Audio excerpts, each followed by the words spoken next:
Rose was a very beautiful girl with blue eyes and long red hair.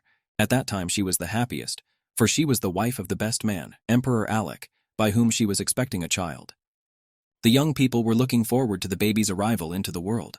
They prepared all the necessary dowry, and the future father even managed to make a cot for the baby himself. Even though the baby was only due in a few months, having a cot was still a very nice sign. Rosa was really happy. At least she had been in those days. But at some point everything went wrong. He didn't even understand why it was so because he was trying his best for her sake and for the future baby. Nevertheless, Rosa decided to leave the palace. She left him with tears in her eyes and asked him very much not to say anything. Her words about him becoming disgusted with her hurt him to the core. He didn't understand how she could say something like that. She had no idea what he'd been holding on to all this time. It was better to keep her in the dark, though. He was torn from his sad thoughts by a servant who came running in with a message of trouble. He brought terrible news. There was a fire in the palace. The fire broke out in the botanical garden where the first prince of the empire was. The empress, on hearing the news, became hysterical and rushed to save her son right into the flames. He already wanted to rush after her himself, but he was held back by the second prince. He assured that people were trying to do everything possible to save the empress. They were joined by another lady of the court. She asked the sovereign to heed the second prince's pleas. The flames were too fierce. And since the crown prince's seat was now left without an owner, she was worried that something might happen to the emperor. Emperor Alec has ordered his servants to find as many mercenaries as will come out. He wrote a letter and ordered it to be delivered to their commander without anyone finding out. He intended to put an end to it all. After a time, servants reported that the order had been carried out and 80,000 mercenaries had been recruited. His Majesty assembled all the subjects. They stood around and discussed the reason for it. They thought that it was due to the death of the undersized prince and the empress commoner. Everyone who was related to that incident was given the strictest judgment. Mercenaries stormed into the hall where the people were gathered. Everyone was beheaded. Your Majesty himself appeared before the survivors. The woman who had earlier dissuaded the emperor from risking himself was holding her dying son in her arms. He managed to find out who was behind the arson. For killing Rosa, he stabbed her son. Revenge had succeeded, and he was really enjoying it. He stood over the corpses of defeated enemies and mentally apologized to Rosa. He felt he had made too many mistakes. If only he realized how much he loved her, he would hardly allow himself to lose her. Now that it was over and the place was committed, he could go to her. And then he had a wonderful dream. Or maybe it was real. He woke up and saw her. How was it possible? Were they both alive? He started to hug her. It was hard to believe it was her. He began to cry, something he had never done before. He still couldn't realize that this was reality and not a dream. He could feel her warmth and hugs and gentle kisses. How he missed her. He wanted so badly to hear her tell him that she loved him. And she said the words of love over and over again. And to him they were like a balm on his soul. In a rush of emotion, he leaned over her legs and began to cover them with kisses. Rosa thought there was something wrong with him. But he wouldn't go to the doctor. But he had to see his dad. Rose kept looking at him and saw that Alec was not himself. Alec couldn't believe in the reality of what was happening. But there was hope in his soul that perhaps he had been given another chance and he should take it. He kept noticing how beautiful Rosa was. He just had to preserve that beauty and not miss anything. They went to the palace to see their father. He was quite a charming man. He was extremely pleased to see Alec and Rosa. She told him everything that had troubled her these days. How close to the truth she had been without knowing it. Rose said that Alec had been acting as if he had died and risen again. His whole behavior was a bit strange. Maybe something had bitten him. The father thought that perhaps all the symptoms described were signs of some serious illness. But in order to make a diagnosis, he would have to make a thorough examination. In the meantime, Rosa could take a little walk outside. When it was just the two of them, my father started asking questions. He knew that Rose had always been very worried about Alec, and she must have had good reason to feel that way, so he would have to be honest with him about what was going on.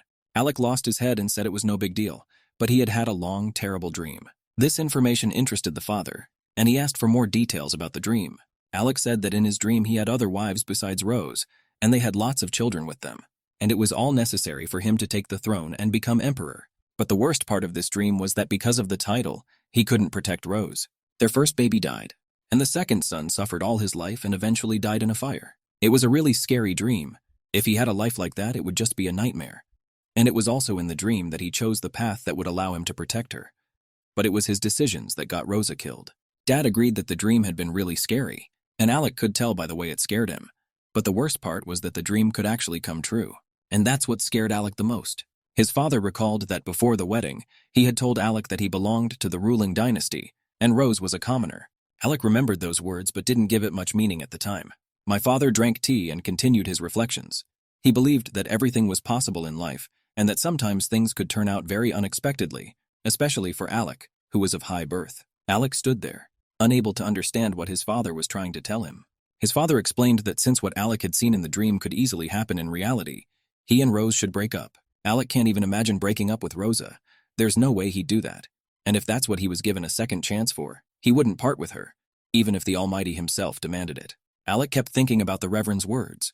He understood his concern, but Alec was sure that this time it would be different, and he wouldn't make even the smallest mistake again.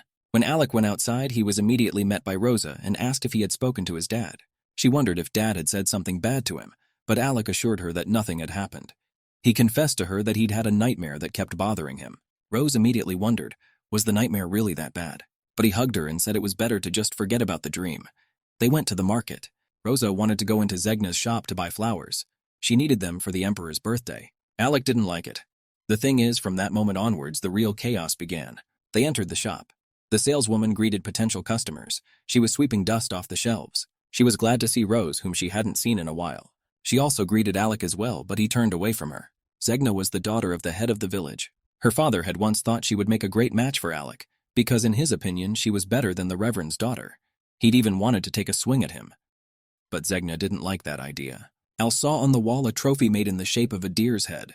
He had once made it himself and given it to his father-in-law in honor of his engagement. Now the thing was hanging in Zegna's shop. He couldn't understand what it was doing here. Zegna said the item was given to her father by Reverend. Alec couldn't believe his father-in-law had given away the gift he'd made for their engagement. Zegna lowered her eyes. She didn't think the Reverend had sold the gift. But Alec didn't listen to her. With a single tug, he ripped the deer's head off the wall and threw it to the floor. He then pulled out his knife and began to cut the gift. Rosa just stood there and looked at what was happening with surprised eyes. She didn't say a word. But Zenga couldn't keep quiet. She didn't understand why he was doing that to the thing and demanded that he stop. But Alec carried on as if nothing had happened. He thought that if the Reverend didn't sell the trophy, it didn't belong to Zenga's father. This gift was not meant for them, and her father would not become his father-in-law by receiving someone else's gift. When Zenga heard the last one, she blushed. She clenched her fists and said that it wasn't what he thought it was. Rose was still in the role of observer. She only called Alec by his first name. She thought his behavior was very strange. She just felt that something was wrong with him, but she didn't know what it was. He must be hiding something from her.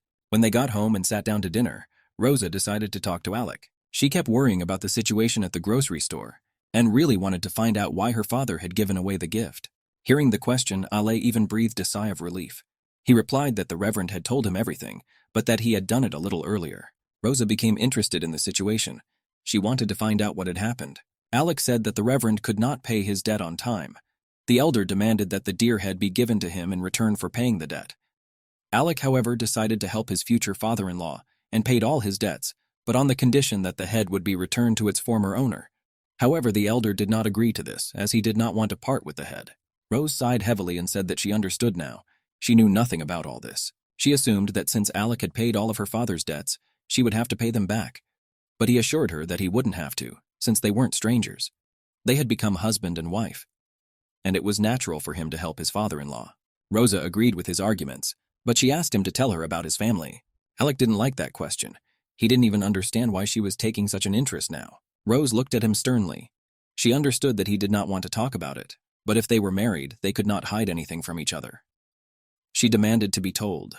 Alec really wasn't prepared for that question, and he thought it was too early for her to know about the imperial family. So he decided to lie and said his family was from Travis. Rosa knew Travis was the capital and was far away. Alec explained that his family was there and doing the family business percent farming, building villages, building walls. All this stuff used to be run by his late father, but now it's all on his brother's shoulders, although previously it had been thought that Alec would be in charge. Alec's mum was the head wife. His brother did not want to accept the current state of affairs. His elderly father had suddenly taken a young woman as his wife and made her in charge. The one she had given birth to, Alec, was supposed to be in charge. Brother hated young Alec. As a result, he allied himself with people loyal to him and gained their support. This created a very favorable situation for brother. Eventually, he became a receiver and Alec was sent away. Rose thought about it. She remembered their first meeting. When she met Alec, she was still young, and he was sitting there eating green apples. She didn't understand how a child could be sent so far away. Had no one cared for him all this time? Alec said he had originally had servants with him, but they quickly ran away. No one wanted to take care of a child who had no power. But the other brothers despised him too. Everything he heard was sad. Rose realized that she had asked too much and had only stirred up Alec's painful memories. But she just wanted to know more about him. Alec wasn't angry with her at all. He touched her cheeks. He was fine. And he recognized her right that since they were husband and wife, they needed to know more about each other, to understand each other better. They shouldn't be distant from each other. He only asked her to eat a promise that she would never leave him. But she didn't even have those thoughts. She hugged Alec tightly and told him she would never leave him. In the night, he woke up with unhappy thoughts. The only thing that comforted him was Rose, who was beside him. He touched her hair and thought that this might be the last time. The Emperor's birthday was approaching. Alec knew that around this time an assassin would be sent for him. In the past, his father-in-law had been killed when they were caught. He looked at the sleeping Rose and realized that he wasn't ready to make any more mistakes. He wanted to protect her no matter what. He couldn't afford to lose again. Night has fallen. There was a man moving almost inaudibly through the woods. When he heard some rustling, he ordered the unseen enemy to stay in the same place.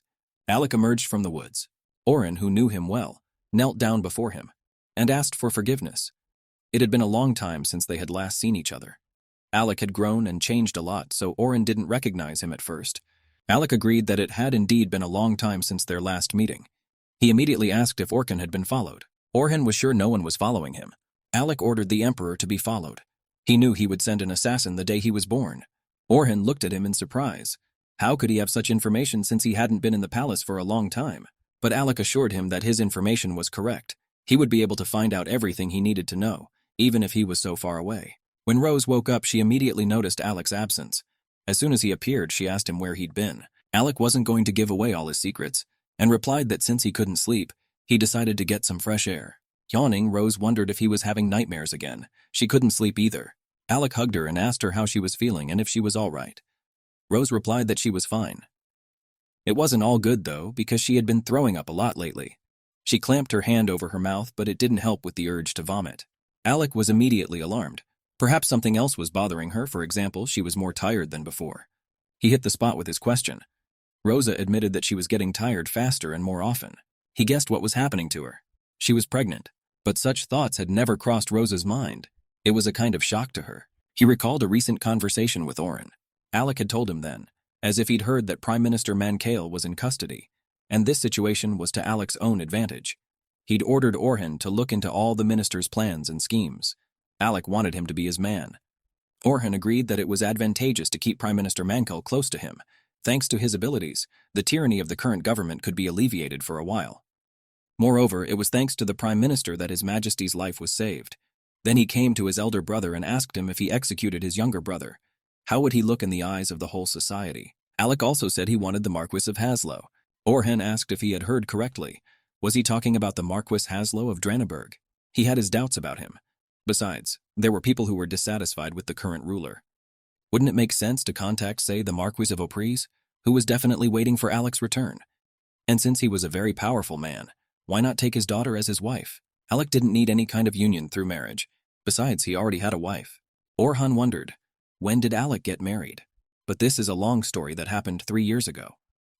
Orhan also wondered why Alec refused. After all, polygamy was allowed in the imperial family. But Alec knew that he didn't want any other wife than Rosa. She was the only one for him. Rose clutched her stomach. Was she really pregnant? How could it be? Alec looked at her in bewilderment. He didn't understand why she wasn't happy about it. But Rosa was excited. They had been planning a baby for a long time. But it was just hard for her to believe that she would become a mum. Alec suggested seeing a doctor later.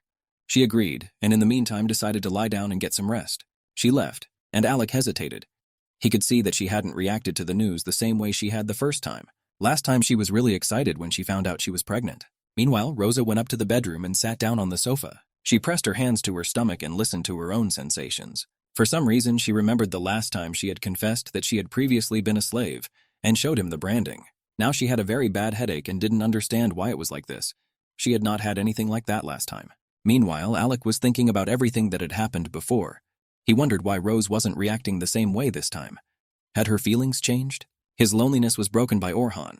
He noted that Alec was going through a very difficult time and needed to find those who could support him, and if his wife was a peasant. Alec interrupted his musings and said that she had previously been a slave, not a peasant. Orhan was very surprised at this news. Had she really been born among slaves? But that wasn't true either. It turned out that Rosa was an escaped slave, and that was too bad for Alec himself. He thought she had committed a crime, but Alec didn't care about other people's opinions. But he wouldn't let anyone insult his wife. He slapped Organ and threatened that if he ever called his wife anything else, Alec would cut off his head. Orhan grabbed the bruised spot. He didn't need to be told several times. He understood it all. When they came out of the forest, they immediately came upon a rose. She looked at Alec and at Orkan and asked who it was. But Alec said that Orhan needed a bed for the night and led him into the house. Orhan apologized for interrupting their romantic dinner as the table was set in the house, but he was grateful that she had given him shelter. It turns out that since there is a festival tomorrow, there is a problem with places to stay in town as everything was occupied. Rosa wasn't expecting guests today, so she apologized that there wasn't much food. But Orhan assured me that there was more than enough food. Rosa was a very welcoming hostess. She held out her hand to Orhan and he stared at it like a boa constrictor. Alec noticed the glances Orkan was throwing at Rosa and asked to look at her that way. He knew his wife was a real beauty himself. Orhan was embarrassed and apologized for his behavior. Rosa decided to reassure the men. She said that everything was fine and there was no need to worry. Orhan really enjoyed the dinner that was served. When he had finished his meal, Rosa offered to take him to a room where he could rest well. Rosa took him into a room. The room was small and was a nursery. He looked at her carefully and asked if she had children. Rose was embarrassed by this question and only pressed her hands to her stomach. Orhan lowered his head. He must have asked too much and it made him uncomfortable. Alec sat in the bedroom. He was thoughtful. He hadn't expected Rosa to invite Orhan to their house. He had no plans to introduce them. Rosa entered the room. She announced that she had taken Orhan to his room and asked Alec to bring him a blanket. Alec agreed. Rose looked at Alec carefully. She realized he'd snapped at her when he'd told her about his chance encounter with Orhan. Alec had nothing to say because she was completely right. He realized that the more he hid, the less she trusted him. Soon she would know for sure that he was the prince of this empire. He was going to tell her everything. But before he did, he wanted her to promise that she would always be with him and never fall out of love with him. She promised him. Once again, he promised himself that this time would be different. Then he plucked up his courage and said he was a prince. And his father was Leodegrand VII. His mom, Eloise of the Castro family, was his second wife. And Alec himself was their only child. Rose thought and said if Alec is a prince, then this man is his brother. But that wasn't true. Orhan was his uncle. Rosa felt uncomfortable, for their guest turned out to be a nobleman, and she had put him in a small room. Alec looked at her carefully. Was there nothing else she wanted to ask or say? Rose turned around and only asked what would happen next. He's a prince and she's a former slave. He hugged her and said it didn't mean anything. He hugged her and told her that it didn't mean anything. Night had fallen. Rose opened the window and looked outside. She recalled a situation. It was raining one day. She was sitting beside a rich carriage. A rich lady was heading towards her, whose servant kindly opened an umbrella and carried it over her. Then Rosa acted as a footstool. A rich lady stood on her back to climb into the carriage. Rose cried. She remembered that she had made a promise to Alec, but now she doubted whether she could keep it. If she had known he was a prince, she would not have made such a promise. In the morning, Rosa and Alec were visited by the Reverend. He brought them a basket of juicy fruit. He hadn't expected Alec and Rosa to have guests. It was a first. Rosa introduced Orhan and said that he had come to see relatives but did not have their new address. During the meal, the Reverend asked additional questions of Orhan. He wanted to know more about him. Orhan answered that he had come from Travis. Alec suggested that Rosa please the table with the news of the baby. Rosa's look was somewhat sad. She thought she really should tell them about it, but there was no joy in her eyes. Meanwhile, her father continued talking to Orhan about Travis. He said he had been there in the winter, and it had been very cold. How strange, Rose thought, her father telling her he had been there in the summer. Orhan was in agreement that winter in Travis is very serious, and people just have to wait for the new sun to rise. Rose realized they were talking about the emperor's family. So did her father really know Alec was a prince? Father noticed that there was something wrong with Rosa. She looked very unwell, and he was alarmed. Alec pulled himself up and said that Rose was very sensitive to everything right now, and for the early stages of pregnancy, that was quite normal. When my father heard these words, he asked Rosa if it was true. She confirmed that Alec had told the truth. Father was overjoyed at the news, but Orhan on the contrary. But he also congratulated Rose, noting that she has a very precious baby inside her. And he thought to himself that Rose was an ordinary commoner, and a child would not be the instrument for which she would cling to the role of wife. Rosa didn't like the looks Orhan was throwing at her. She even started to shake a little. Alec thought she should go and get some rest. He motioned for her to go to her room. Orhan glared at her unkindly. He thought his attempts to intimidate Rose would be pointless as long as Alec was with her. When it got dark, Orhan went to meet Alec. They could not talk in the house. Alec wondered if the killer was alone. Orhan said that yes, he was alone. He found him where Alec said he did. and pointed to the sack where the corpse lay. Alec told about the plan. At dawn, he and his wife will go to the territory of Marquis Haslo. Thanks to him, he plans to meet with other families who want to rebel against the current emperor. Orhan had his own opinion. With his head down, he decided to express it. Orhan felt that Opreza's family would not be able to support him. There was no way a slave who carried his child could become a princess. It's nonsense. Alec looked at him with contempt. He'd made it clear to Orhan earlier that he wasn't going to be betrothed to Oprez. Maybe he just didn't know what Alec was talking about. Orhan bowed his head respectfully and said he would keep his remarks to himself from now on. The conversation was over. Alec let Orhan go. Orhan headed away. The situation was sad. Alec was unwavering, and Orhan was worried that if he said the wrong thing, his head would fly off his shoulders. Rosa had a bad dream. In it, she saw Alec become emperor. In front of his subjects, he called her a slave. She heard the court ladies and gentlemen discussing her. They said that even if Rosa gave birth to the emperor's heir, she could never become a noblewoman. Curses were hurled in her direction. From this vision, she woke up in tears. Alec was next to her. He noticed the state she was in and asked if she was all right. She woke up in a cold sweat. He touched her cheek, and Rose recoiled from the touch. He touched her cheek, and Rosa recoiled from the touch. She asked how her dad and Orhan were doing. Alec said that as soon as her father had gone to bed, Orhan had left. Rosa was somewhat upset at not having spent Orhan. Alec had an important conversation with her. He would like them to leave Roland. Rose shouted, "Why would he want to do that?" Alec didn't want to leave, but he needed support. So he asked her to go to Dranenberg with him. Rosa didn't like all this. She didn't want to leave her hometown. Was the situation really such that they would have to leave here? Alec hurried to reassure her, because pregnant women shouldn't worry. The situation was not critical, but there was someone in Dranenberg who could help him. Alec began to say that living in the city was very nice. He had even prepared a house for them, and she could leave all her worries to the servants. But Rosa remembered Orhan and his hurtful words. If she had to go, she had to go, but perhaps Alec should go himself. He wasn't ready to hear the rejection.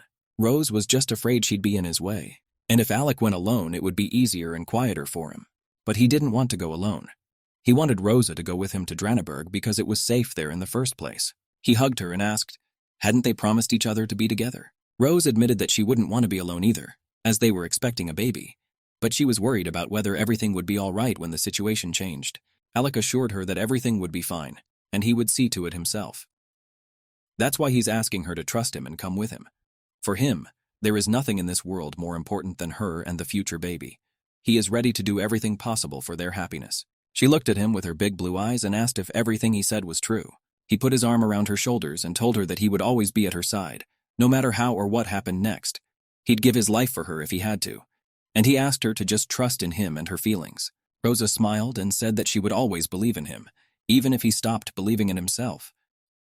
She agreed to go with him to Dranenberg. In the morning, the wagon and horses were ready for the road. Rose was busily packing. Alec thought she was taking too much, but she just wanted to make sure that everything was taken care of, because there was no telling how things would develop. Finally, the suitcases were stacked. She wore a very pretty dress for the journey. She was not used to it, for she was accustomed to plainer clothes. Rose looked out the window and saw Alec talking to the coachman. He asked him to drive carefully because his wife was pregnant and gave him other instructions. She watched Alec and realized that he was a little different now. It was the first time she'd seen him so focused and businesslike. She was somewhat pained by everything that was happening.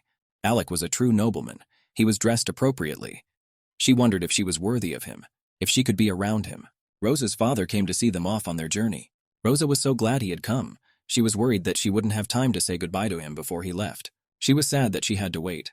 She had never before thought that she would have to leave Roland, and everything that was happening seemed unreal to her. Father put his hands on her shoulders. He saw that something was bothering his daughter and asked her about it. And he was right. To reassure and support her, he said he believed in her. Rose is smart and brave, so she will be able to cope with any difficulties. He promised that he would always pray to God. Rose hugged her father tightly and thanked him. The Reverend also said he has full confidence in Alec and that he will take care of everything. She has nothing to worry about. The Reverend hugged Rose and said he loved her very much. Alec and Rosa set off on their journey. Rosa waved to her father. She kept wondering whether everything would really be all right as her father had said or not. Alec was sure that everything would be as his father said and she would be able to see him soon. Rosa asked if they were going straight to Dranenberg. Alec, however, replied that not exactly. Then where are they going? Alec said that since the direct route would be long, they would first visit Padanua. There they would stop at a hotel, take a break, and then go on. Rose had never been in a hotel, however, so she had no idea what it was. When they arrived at Padanua, Rosa was amazed. She had never seen such splendor before. Everything was shining, lit up with lights. She looked around and was surprised that there could be places like this in the city. They headed for the entrance, but at that moment someone addressed Alec as Your Majesty. Alec turned round to see who was addressing him like that. It was the Marquis Haslow. He was incredibly happy to see Alec, as it had been a long time since their last meeting. Marquis Haslow bowed respectfully. Alec thanked him for coming to meet them.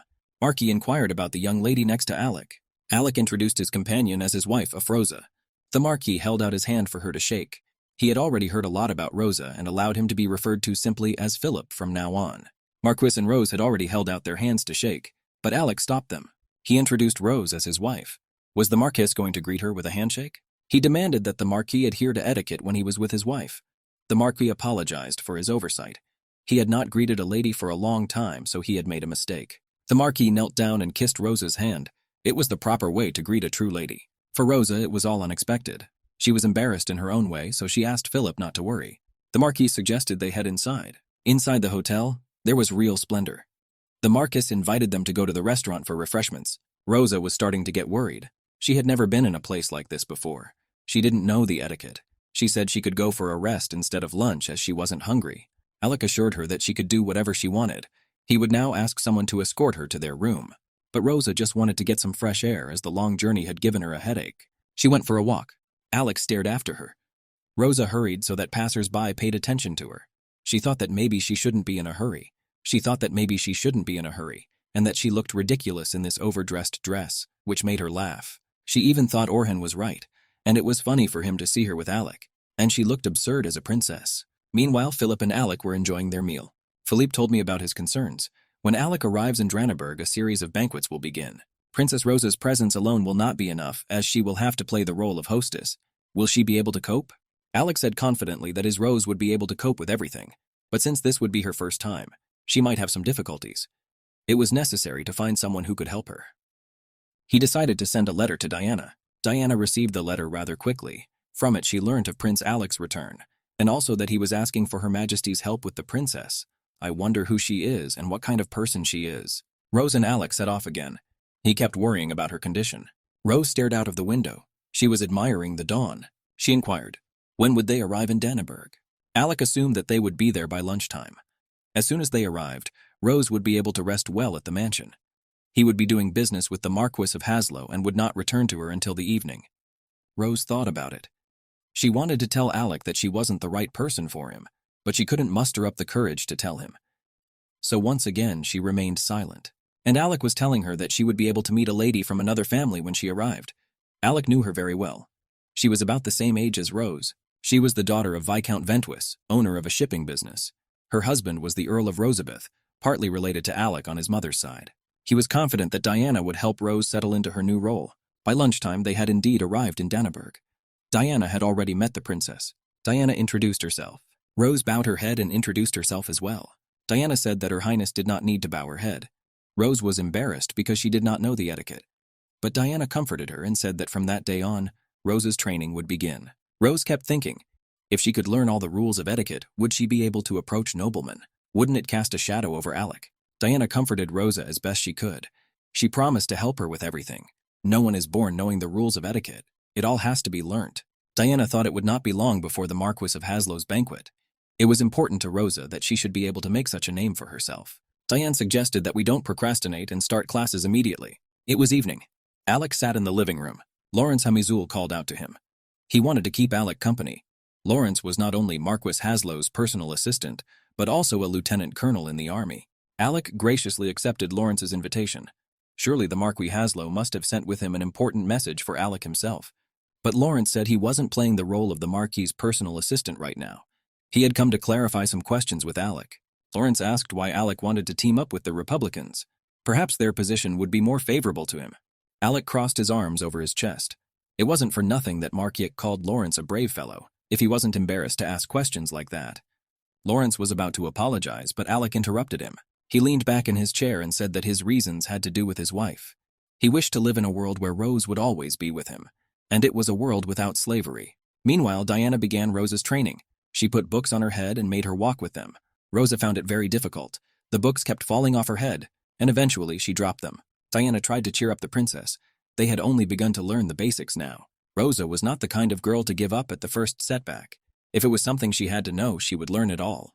Diane suggested we take a break and afterwards begin preparations for the banquet. They could pick flowers for decorations, determine their quantity, write invitations to everyone. There was a lot of work to do. Rosa kept worrying that she wouldn't be able to study science. Diana assured her that she would do everything she could to help her. Rosa was grateful for her help but didn't know how to thank her. Diana said she had nothing to worry about. She's doing what she thinks is right. And Alec should be joining them soon. Diana was right. Alec arrived a short time later. He was happy to see Diana as he hadn't seen her for a long time. Diana noted that Alec had changed a lot since the last time they had met and was now a very beautiful man. Diana was offered to stay with them for dinner, but she declined. She thought that both Alec and Rosa were very tired, so she said goodnight to them and went away. Rose said she would look forward to seeing them again. Rosa thought that Alec had not been polite to Diana, but she had worked with Rosa all day to help her. Rosa felt ashamed of Diana and decided to apologize to her. Alec wanted to stop her, but he couldn't. Rose always did things her own way, like now. Diana had been with her all day, helping Rosa with things she didn't know. Rose went out into the courtyard. She was just in time, for Diana was about to get into the carriage and called out to her. Diana turned round at Rose's voice. Rose was genuinely glad that she had caught up with Diane.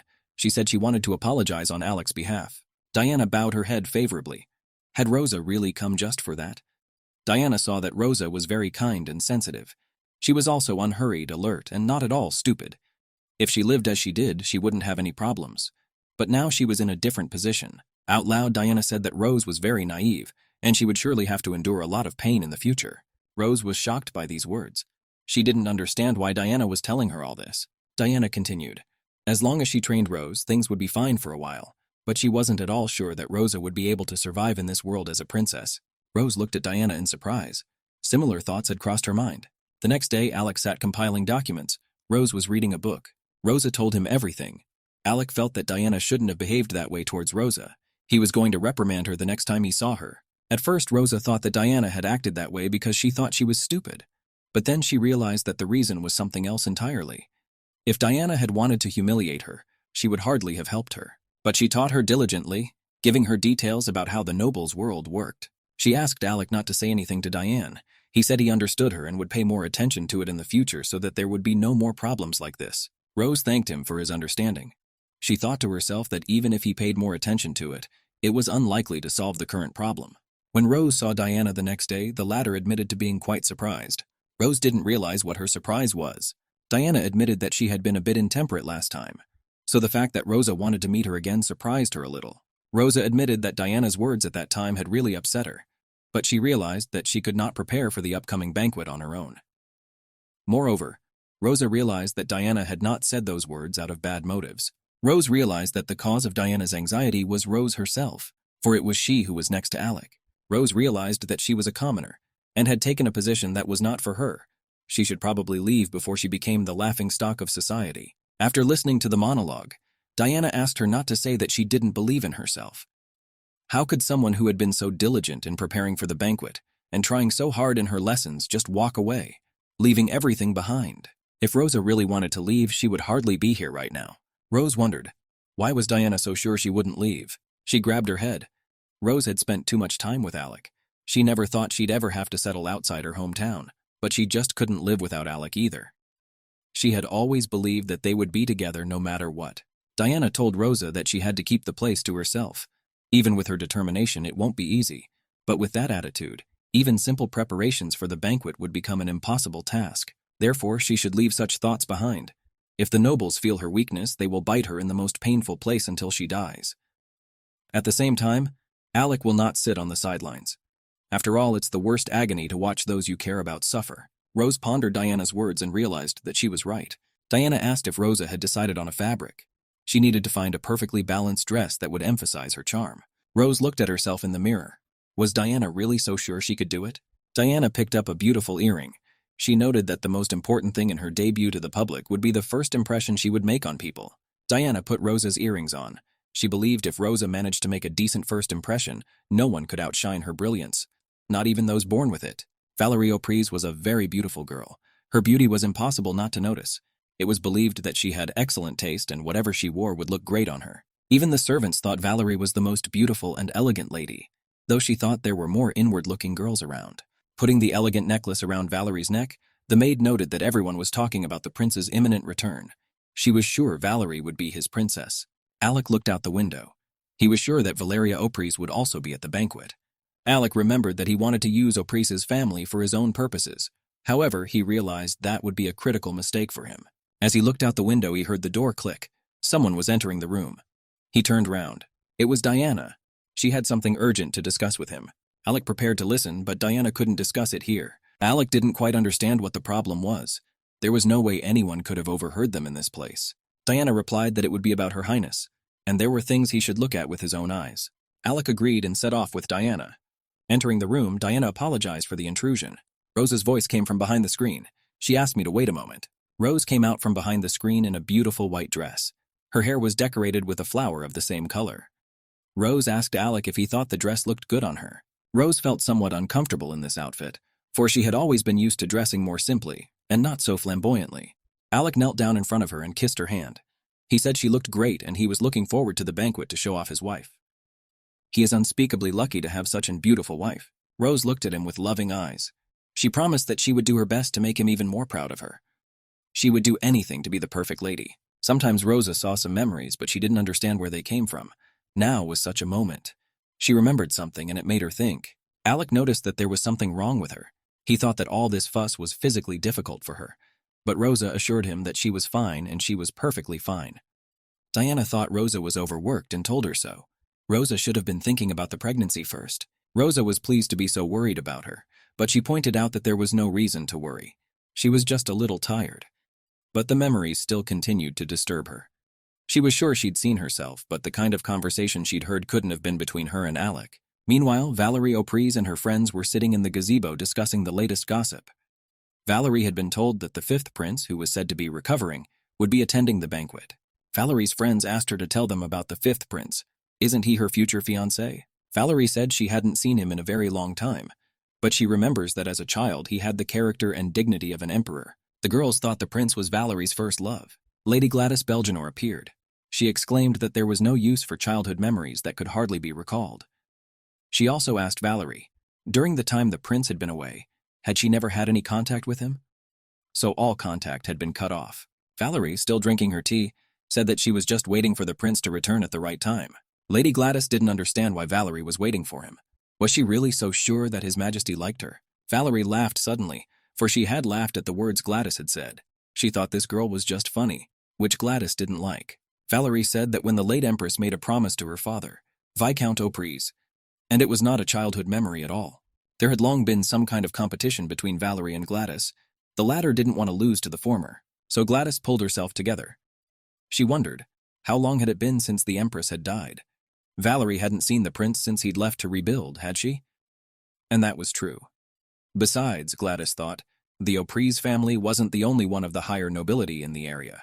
The Belgenors also belonged to this caste, and there is also a beautiful young lady in this family.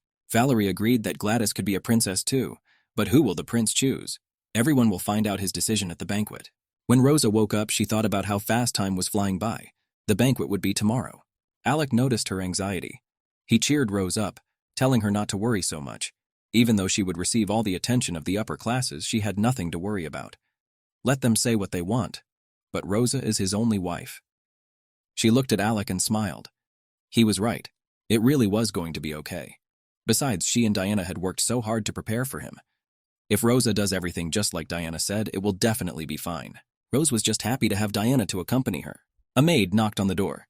She came to say that Diana would not be coming, for Viscount Wentwis's condition had become much worse. Meanwhile, Diana sat there, not sure what she should do. The news of Diana's absence upset Alec. He had assigned her to accompany the princess and was counting on her. He ordered Diana to be informed that she was obliged to be at the banquet as agreed. After the banquet, she could return to the Viscount's residence. Diana overheard this conversation. She didn't understand how Alec could say such things. It's not even up for discussion when a dear person is on the verge of death. They just can't ask to postpone the trip. Alec grabbed his head. He realized the situation wasn't pleasant, but Rose was entirely dependent on Diana. Rose looked at him and said confidently that she could handle everything. She and Diana had worked hard to get everything ready properly, so she was absolutely certain that there would be no difficulties. She reminded him that he had also said that she shouldn't worry so much. So he has no right to demand so much from Diana in this situation, because Diana will end up regretting their fault for the rest of her life. Alec nodded. He understood what Rosa wanted to convey to him and offered to rescind the order. He just hoped nothing would happen. Rose was quite sure of that. The banquet came. The invited girls were discussing that they would soon be able to see the prince. They wondered if Lady Valerie had arrived. A carriage pulled up to the hotel, drawn by fine horses. Rose looked absolutely gorgeous, but she was very worried. Alec was also on top of things. He offered Rosa to come out, but Rosa wanted to delay the moment. She remembered what Diana had told her. If the courtiers ever got one chance to look down on Rose, it would gnaw at her in high society for the rest of her life. Rose grabbed the doorknob. She realized that it didn't matter when they arrived. The moment would come anyway, and there was no point in delaying it. Rose got out of the carriage. Meanwhile, Diana sat at the bedside of the dying Earl of Wentworth. He was in a very bad state. He was asleep for the moment. The medicine must have taken effect. Her pensive look couldn't escape her surroundings. Diana was worried about Rose and the banquet. She would really like to look at her and see how she was doing. Meanwhile, Rose and Alec were entering the hall. Valerie also showed up at the banquet. She liked the decoration of the hall. Philip immediately greeted her, kissing her hand gallantly. He wished her a good time. The girls were delighted with her appearance and remarked that she looked on top of her game as always. Lady Valerie really did look stunning. Gladys noticed her arrival. She was not at all pleased with Valerie. Philip greeted Alec with the princess. Lady Gladys could not help but turn round to look at the prince. She noted that he was very handsome indeed. But then she noticed Rose. She hadn't heard anything about her, so she was unpleasantly surprised that the prince hadn't arrived by himself. Philip bowed respectfully before them. He noted that Rose was even more beautiful than she had been. It was not surprising, though. She was really beautiful in her new dress. A young man approached them. He introduced himself as Alex Brinon. Philippe introduced him as a very strict but loving husband. Alex said he was honored to meet them. Rose smiled her beautiful smile, but inside she felt uneasy. She noted to herself that noblemen's banquets seemed very extravagant. Rose began to look around. She was anxious to see the countess, but she was nowhere to be found. Alex arrived at the banquet by himself while his wife stayed home. Alec was worried. Maybe something had happened to her. Alex hurried to reassure him that nothing serious had happened to his wife. It was just that the new fermented wine was so tasty that his wife drank it and had a small incident. Rosa laughed. She said she would be incredibly happy to meet the countess next time. To herself, she thought to herself, things are going well so far. She got to laugh as she met people and chat about trivial things. She was already pretty sure that there would be no difficulties. Meanwhile, Gladys was trying to find out what kind of girl had arrived with the prince. She even decided to ask Valerie about it. She knew who the girl was. But she did not report it to Lady Belgenor. Valerie stood and smiled sweetly at her. She pointed out that if this girl was going to be a future princess, it was extremely surprising that she was unfamiliar with her. Lady Belgenor agreed with that. They looked at Alec and the girl. They were curious. Who she was, what family she was from. Valerie's inner voice informed her that she needed to go and find out. Apparently, Rosa was so nervous she was hungry. She noticed that a servant was walking by with food, and immediately remembered Diana's advice to raise her hand slightly and call out for the servant to come over. Rose did so. She raised her hand and called for the servant. He presented the food, which looked very appetizing. At that moment, a girl approached Rosa. Apparently, she was also hungry, so she noted that the food on the plate looked appetizing. The stranger laughed. She said the same phrase as Rose. Maybe they just think alike. But their conversation didn't stop there. The stranger asked if she had met Rosa somewhere. Rosa was somewhat confused. She didn't think this conversation made sense. But she was saved by Alec, who called out to her. He recognized the one who was next to Rose. It was the daughter of the Earl of Lariat. I think her name was Marie or Maury. She posed no danger to the princess. The girl introduced herself and said her name was Mary Lariat. Rose wanted to answer and introduce herself in turn, but she hesitated. She had never learned how to introduce herself properly. She remembered Diana again, who had promised that Rosa would not have to introduce herself. She would have her by her side, like a governess. In the end, Rosa decided to introduce herself with a smile, imitating Mary. She said her name was Afrosa Catherine. The acquaintance was made, and Rosa wanted to get away from here as soon as possible. When Rose left, Mary thought the girl was very amusing. A girl who was at the banquet came up to her. She wanted to know more about the lady with whom Mary had just been chatting, who she was, and from what family. Mary replied that the girl was from the Catherine family. Valerie and Gladys were close by, so the information reached their ears as well. They tried to remember if they had ever heard the name Catherine before. Gladys noted that it was the first time she had heard the name. It could be a family from another country. Valerie felt as if she had heard the surname Catherine, but couldn't remember from whom or when. Suddenly she had an epiphany. She remembered where she had heard the name. Gladys was interested in this information. Valerie said that when she was little, she had a private tutor and he came from this family. And there is a funny story about this family name that Valerie is happy to share. Gladys asked her to tell her. Valerie said that a private tutor must teach manners and etiquette. In doing so, he should be a model for such teachings. But Valerie had a tutor who had stolen a beautiful slave girl. And it's probably the girl who's next to the prince right now. Valerie remembered the time when she was a little girl. She happened to witness an amusing conversation between the maids. At that time, it was learnt that one slave girl had disappeared, and she had been stolen by Master Catherine. There was no one else who could do the deed. Perhaps the slave wanted to be adopted. Then Valerie thought it was pretty funny to take a slave as a member of the family. Valerie began to compare the girl next to the prince. That slave girl also had a very pretty face. But what if it was just an ordinary coincidence? Or is the prince an idiot for bringing a slave girl? Gladys noted that Valerie's story was not at all amusing, but enough talk. We must go to the prince. She thought the prince might fall in love with her and her good looks. Gladys made her way to the prince and promised Valerie to tell him to say hello to him for her. Gladys returned quickly enough. Valerie immediately asked if she had said hello to him for her. Gladys replied that she had not. She was in a terrible mood and said that no one had ever humiliated her like that. And it went like this. She approached the prince from behind and said that she had lost her fan, but the prince didn't pay any attention to her at all. On the contrary, he told her that because of the noise she should look for a quieter place. He didn't even greet Gladys, which was just unbelievable. Gladys was furious. She took it to mean that he had crossed the line. Valerie wondered. He had indeed crossed the line. He hadn't even said hello to Gladys.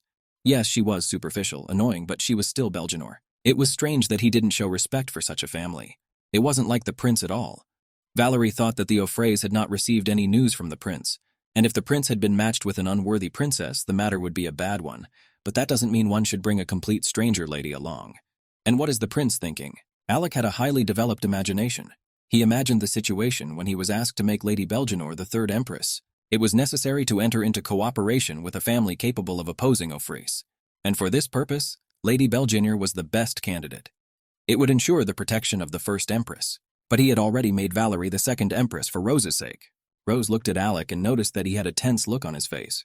Alec wondered if he really had that look. Rose wondered who the lady they had seen earlier was. She seemed familiar to her. Rosa wondered, how could it be so? Rose thought maybe it had something to do with the fact that the girl looked as if she had stepped out of a portrait. It was the first time she'd ever seen someone who radiated such divine beauty. Alec wondered why Rosa had such thoughts in her head. Rosa thought the girl was beautiful, but she was much prettier than she was. The courtiers continued to discuss Alec and the girl, what with him. They noted that the prince only has eyes for her. They are together all the time. Don't emperors usually take several wives? People were talking about how the prince had treated Lady Belgianor, and could not understand why he had done that to Valerie. The latter realized that she could wait no longer. She had to greet the Marquis herself, who was receiving guests at the banquet. Valerie went to the Marquis of Geslow and expressed her positive impression of the splendid banquet. She also thanked him for being invited to the event. The Marquis didn't stay in debt. He was delighted to meet Valerie and thanked her for lighting up wherever she went. Alec remembered that she had become the second empress in the past. They looked simply splendid together. The courtiers were pleased that they were able to see a worthy empress. Valerie was then able to give birth to a healthy prince who was very much like his father, the emperor. The second empress did all the things that the first empress could not handle. The court felt Valerie should take the place of the first empress, not Afrosa the peasant bitch. Being next to Alec, Rose suddenly uttered a word combination. Second empress. Alec heard that and even darkened a little. He asked if he'd heard the phrase correctly. He heard it right. Rosa meant her when she called her the second empress. She would be his second wife. Does she remember everything? But it just can't be. Judging by Rosa's tears, she really did remember everything. Something happened to Rosa at the banquet. She suddenly fainted, which frightened Alec and the others. He demanded that a doctor be called at once and was in a great hurry to do so. Alec held her in his arms and begged her to open her eyes. He was so afraid of losing her. And she was afraid to open her eyes. She was frightened by the recurring memories in her head, and she wished they were nothing more than an illusion. She was transported back in time again. She and Alec were sitting on their thrones. In front of them, a chained maid knelt on her knees. She was accused of poisoning the pregnant empress. Alec thought she couldn't have done it alone. It was a simple maid who had attempted to murder a member of the royal family. He was sure she had accomplices, but the maid assured me that she had done it all herself. As the interrogation had no result, the emperor ordered the maid to be taken back to the torture chamber. Rosa turned to him. It had been 10 days since the poisoning. A decision had to be made. The maid has already accepted her death. She would not tell the truth even if she was seriously tortured. Rosa thought Valerie was the customer, but she couldn't say it out loud. Valerie came to Rosa with a bow. She seemed quite sincere and sympathized with Rose about what she was going through. She was interested in when the execution of the criminal would take place. Valerie played her role very skillfully. She regretted that someone had dared to poison the imperial grandson who had been expected for so long. Rose sat back and clenched her hands into fists. She wanted so badly to accuse Valerie of everything, but she knew she couldn't. So Rosa simply thanked her for the visit and admitted that she wasn't feeling very well right now. Valerie, repenting for disturbing the Empress, decided to give her a gift. The maid brought a charming box on a tray. Valerie wished that the gift would be to her liking. There were tea leaves in the box. They weren't easy to get. Rose accepted the gift, though with difficulty. She was sure the tea was laced with the poison that had killed her child. She wanted to throw those leaves at Valerie's false smile. She even imagined what would happen if she did that. Then the ladies of the court will probably whisper that the Empress has gone mad. After all, Lady Valerie had done nothing wrong to her, and she had done such a disgusting thing to her, although what was to be expected from a person of inferior origin. What happened to her son was her fault alone, so Rose pulled herself together and thanked herself for the gift. Everything was prepared for the arrival of the baby, but the baby did not come into the world. Rose would often stand at the open window and stare out into the distance, as if trying to find the answer to why things had happened the way they did. Alex saw her condition and understood what was happening to her. He was very worried about Rose and asked her not to behave like this. He couldn't look at what was happening to her or how she looked. He understood all her pain as best he could. Rose didn't understand how she should behave.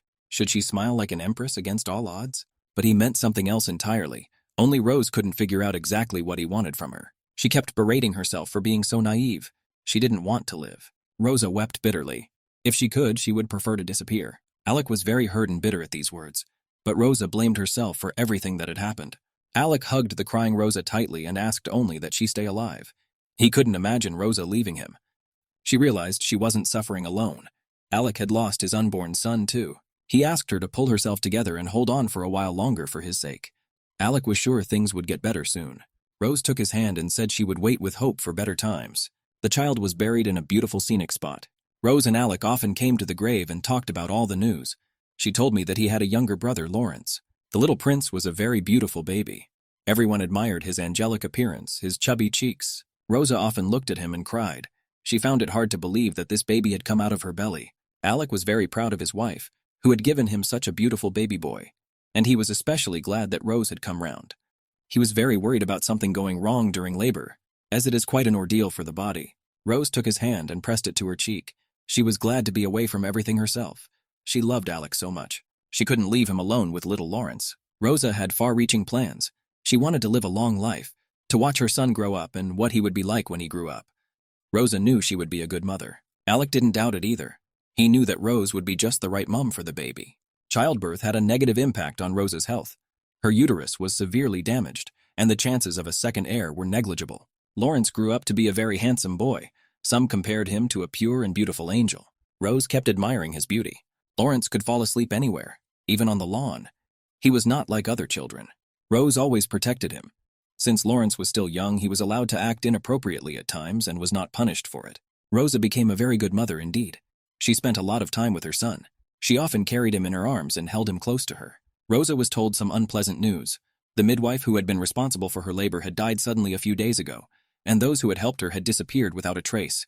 It could not be a mere coincidence. She asked Alec, wasn't it all obvious? Had he already determined who had done it all and what had happened in the end? But Alec didn't answer. Rose didn't understand how he could accept Valerie as the second empress. After all, this was the woman who had killed their unborn firstborn son. But Alec had no other choice. He didn't want a second marriage by any means, but there was no other way. After saying that, Rose turned away from him. She realized that the role of empress was originally for Valerie, not for her. He needs the support of her family. Without it, he simply can't move forward. What was he thinking when he chose her as empress? He let her child die. He made her suffer. He knelt down in front of her and started talking about his regret. He tried to protect her. Rose laughed in his face. Did she? Alec thought it was already good that she herself was still alive and by his side. Then Rosa realized the insidiousness of his plan. He gave her the opportunity to watch him marry Valerie, and she even congratulated him on the birth of his heir. Those must have been just tears of happiness. Every word she said hurt him because it wasn't like that at all, but they had to go through the ordeal together. But Rose believed they were suffering for a reason. From the beginning, they weren't meant for each other. They shouldn't have met, shouldn't have fallen in love. Their relationship of slave and prince was doomed from the beginning, and so their lives were ruined. They tried to go against the known rules and made a mistake. When Rosa woke up after passing out at the banquet, she was very weak. She immediately turned to Alec. She remembered everything that had happened then. She knew what was going to happen next, and it scared her, because he was going to drag her to hell again. When Rose lifted herself up, she grabbed him by the collar of his shirt. Her eyes were full of anger. She didn't want to live as his wife and regretfully die a second time. The first was more than enough for her. He wanted to touch her, but she recoiled as if from fire. She asked me not to touch her. He must have remembered that she died in a previous life. How could he push her to do this again? She couldn't trust him anymore, and she didn't want to hear anything. She couldn't understand how come she had started pretending to be a noblewoman again. She planned to end it. Alec looked at her uncomprehendingly. What did it mean to end it? Why? He grabbed her hand and told her not to fool herself. If they failed again, they would die together. She looked at him questioningly, wondering what he meant by that. Alec explained with complete calmness. Even if he died, he would try to find her again, and he would definitely do it no matter how much effort it took. He pulled her against him and asked her not to rave anymore. Diane knocked on their room and asked to come in. Rose would have liked to leave, but he wouldn't let her in. He advised her that she should talk to Diana and thus calm down. But Rosa was not in the mood. She thought she had no problems. But Alec was of a different opinion. He thought Rosa was simply confused, and that was why she was talking nonsense. But they should talk later. Diana entered and saw Alec. He informed her that the future empress was not feeling well. He is somewhat unstable emotionally right now. Diana looked at him but said nothing. She waited for further instructions from him. Alec asked that she should not leave the princess a single step and take special care of her. Diana understood. As the Viscount got better, Diana was able to start caring for Rose. She seemed quite normal to her. Rose smiled at her as usual. She realized that it was difficult for Diana to look after her, but Diana assured her that this was not the case. She thought to herself that Rosa was like a sick child who needed special care. But of course, she said nothing of the sort. Diana noted that Rose looked different than usual. She was more elegant now. She had been worried when she heard about her not feeling well. But Rosa seemed more relaxed now than before. Diana looked at her and smiled. The banquet must have been good for Rosa. It was a kind of training. Rose agreed with this and thought her success depended on Diana. Diana thought it was silly. She thought there was nothing more to worry about. Rose would always be there for her. Rose looked at her carefully and wondered if Alec had told her anything else. Diane replied that he didn't. He didn't say anything else. Rose pretended to understand. I thought to myself that it was naive to discuss such things with her. Even if Diana genuinely cares for her, she will still remain Alec's man and follow him. If Rosa tries to run away, Diana will report to him or try to change his mind. Diana decided to ask if maybe something was wrong with the prince. Maybe she was crossing all the lines. Rose smiled her beautiful smile and said that Diana was just worrying too much. But there was no cause for concern. Alec was fine. Meanwhile, Alec wondered why Rose had remembered the past. He pounded his fist on the wall with force. Because of the past life that had ended, he couldn't give up on Rose again. He loved her too much. In this condition, Alec was found by Colonel Lawrence. He asked if he was all right. Alec replied that it was none of his business and advised him to go and see the Marquis of Geslow. Lawrence bowed respectfully and said that the Marquis had ordered him to inquire into Her Highness's condition. Alec said that Rosa was fine, and now the Earl's wife Rosabeth was by her side. The Colonel was about to retire, but instead he followed Alec. He even thought that Lawrence was just following him, but he replied that he wasn't. He just wanted to tell the doctors that Her Highness was awake. They followed each other. Lawrence asked if Alec had had a fight with his wife. Alec looked at him half-turned. It was rude of Lawrence. Lawrence bowed and apologized. He had no intention of invading the prince's privacy. He said that they trusted him and were just following him. And the only reason Alec supports them is because of Her Highness. Lawrence realized he was overstepping his allowed boundaries, but he sensed Alec's concern. But Alec wasn't going to explain anything to him. He'd said so directly. And he thought to himself, the statement that the colonel had made now had been said with the implication that Alec could not be trusted. He realized that he wouldn't be able to ignore such disrespect for long. Alec said out loud, if the colonel ever allowed himself to cross the line again, he would ask to be held responsible for it. Lawrence understood. He bent down to offer his deepest apologies. They went on again. Lawrence stared back at Alec with a hard stare. He realized he'd hit the mark. Alec was royalty to the core. And had he really married a slave? There was no such thing. His Majesty was lying. The maid who served Lady Valerie breakfast thought something had happened at the banquet. Lady Valerie hardly touched her food. Lady Valerie was thoughtful. She wondered if the princess really was that runaway slave from her house. Could that be why the prince was dating high-ranking nobles like the Marquis of Geslow? She remembered how he had treated Lady Belgenor and couldn't hold back a smile. If Rose really was a slave, the situation was quite amusing and disgusting at the same time. Diane came to Rose's house to tell her that lunch would be starting soon. She brought her some beautiful earrings. Rose put on the jewelry. She was very beautiful. Today was the third day of the Marquis of Geslow's banquet. Many of the guests stayed at the mansion. Rose thought she should attend at least today, for she had lost the previous day because she was unconscious. She thought that the Marquis of Geslow would obviously be alarmed. Even such a small shock could make a bad impression on his master. Rose hoped that the people she didn't want to see had already left. It was Valerie and Gladys. Will Valerie spread gossip about her and her status as a maid again? Rosa would like to leave as quietly as possible. Alec came into Rosa and Diane's room. He wanted to see his Empress and make sure that the preparations were successfully completed. He said he would accompany the Empress himself so Diana could be free. Alec took Rosa's hand and said they could depart. Rose looked at him fondly. Staying close to him was very difficult for her. She couldn't show her hatred in public, it would create a lot of gossip. She took his hand as if offering to follow along. Rose was very tense and it didn't escape Alec's notice. He asked her to relax a little. They entered, holding hands, and the banquet hall. She felt very uncomfortable holding his hand. Rose was belligerent and asked her not to be called by name. She didn't want to hear anything from him at all. Alec realized that she was just confused by the memories, but he also knew that if she kept this up, nothing good would come of it. He thought that fate had given them another chance. He would not make the same mistakes the second time as the first. They could live happily ever after if Rosa didn't keep remembering the visions. But Rosa was unprepossessing. She repeated that she did not want to hear anything from him, but visions of Rosa seemed to haunt her. At the time, she lived and watched his children being born to other empresses. She was constantly mocked and despised, calling her an empress slave. If he'd only realized how much she was suffering, he wouldn't have said all that. The Marquis of Heslow came out to meet Alec and Rosa. He immediately inquired after Her Majesty's well-being. Rose was polite to him and said she felt much better. Marcus was very happy about the good news. When Rose had fainted at the banquet, he had been terrified and worried all the time that she would get worse. He was genuinely glad that she was feeling better and would be able to be at lunch. Rosa also expressed her gratitude for her worries, and was happy to be at the lunch. Alec noted that she didn't want to cause trouble for the Marquise, and even with her poor condition, she refused to return. Marquis thanked her for such attention. Rose was the friendliest person in the world. She just didn't want to cause the Marquis much trouble. The Marquis looked at them carefully and apologized in advance for his words, but it seemed to him that the atmosphere had changed slightly. Alec was surprised. He hadn't noticed anything, but the Marquis was definitely sure of it. He said everything with a smile. For someone who was with Alec all the time, it was hard for Marquis to notice the changes, but they were definitely there. Alec retorted that a married couple should always be together. Rose laughed. Alec seemed to her consistent to the point of disgust in matters that concerned spouses. He took her hand. Rose was immersed in her thoughts of escape, but she realized that it was simply impossible to do so in this situation. The Marquis said that in any case he had not yet presented his secretary to Her Highness. Rose wondered who it could be. Lawrence Hamazul approached them. It was he who was the secretary. He greeted His Highness and the future Empress. Lawrence was very good-looking. It was a great honor for his family and himself to serve them. Rose looked at him with all her eyes and was unable to utter anything else but an "oh." But then she came to her senses and said she was glad to meet him. Lawrence responded with a sweet smile and said he was just as happy about it. He wished the future Empress to enjoy her time here. Then he bowed and departed. Rosa was sure she knew Lawrence well. Alec motioned for her to sit down and Rose agreed. He then asked the Marquis to show them the way. The latter, of course, agreed. He led them to the festive table where Lawrence was already sitting and eating. Rose and Alec sat down opposite. He noticed the look Rose was giving Lawrence.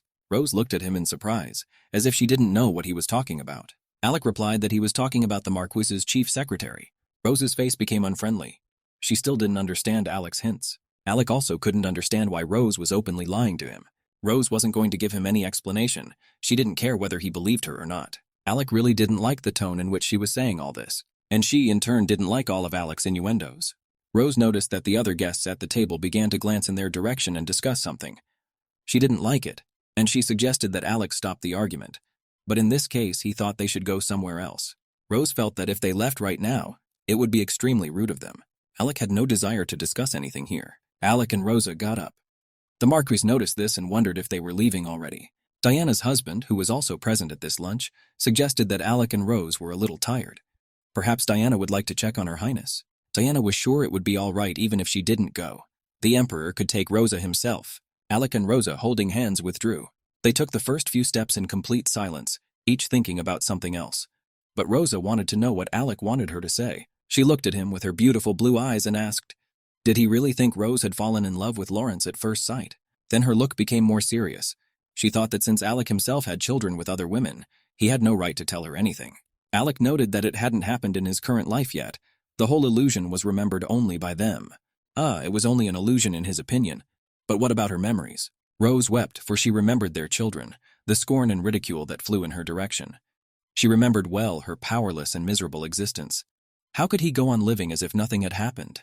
Alec wondered why they couldn't start again since they had met again. Rosa thought he could never understand her. In fact, she was very frightened by the fact that they had met. After all, if she stayed with him, all the events would happen again. So they stood opposite each other for some time without uttering a word. But their seclusion was interrupted by Lawrence. Alec thought as he informed the Marquis of their needed rest. Lawrence confirmed that he knew that, but he had come to them with an urgent matter. Lawrence also left lunch a little early and went to patrol the area. He was attracted by the loud noises coming from here. Alec said there was nothing to worry about, and Lawrence could safely continue patrolling.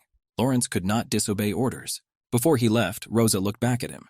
Strangely, he didn't remember her at all. Lawrence was just about to leave, but at the last moment he apparently remembered everything, for he turned round and asked, "Lala?" Alec heard the question and wondered what Lawrence had just said. But the man shook his head and said he was just talking to himself. Alec and Rosa got into the carriage. He was sure Lawrence had called out to her when he said Lala. In their past lives, Marquis Geslow's men had been quickly put down. The lieutenant colonel must have been killed too. Alec didn't realize she was acquainted with Lawrence. Rose wondered, even if that was the case, did she really need to explain herself? She wasn't going to tell him anything. Alec had expected a similar answer and agreed. If she didn't want to tell him anything, that was her right. They went back to the hotel again. A man arrived at the prince's door with a report. He brought him the information he had requested about the Oprys family.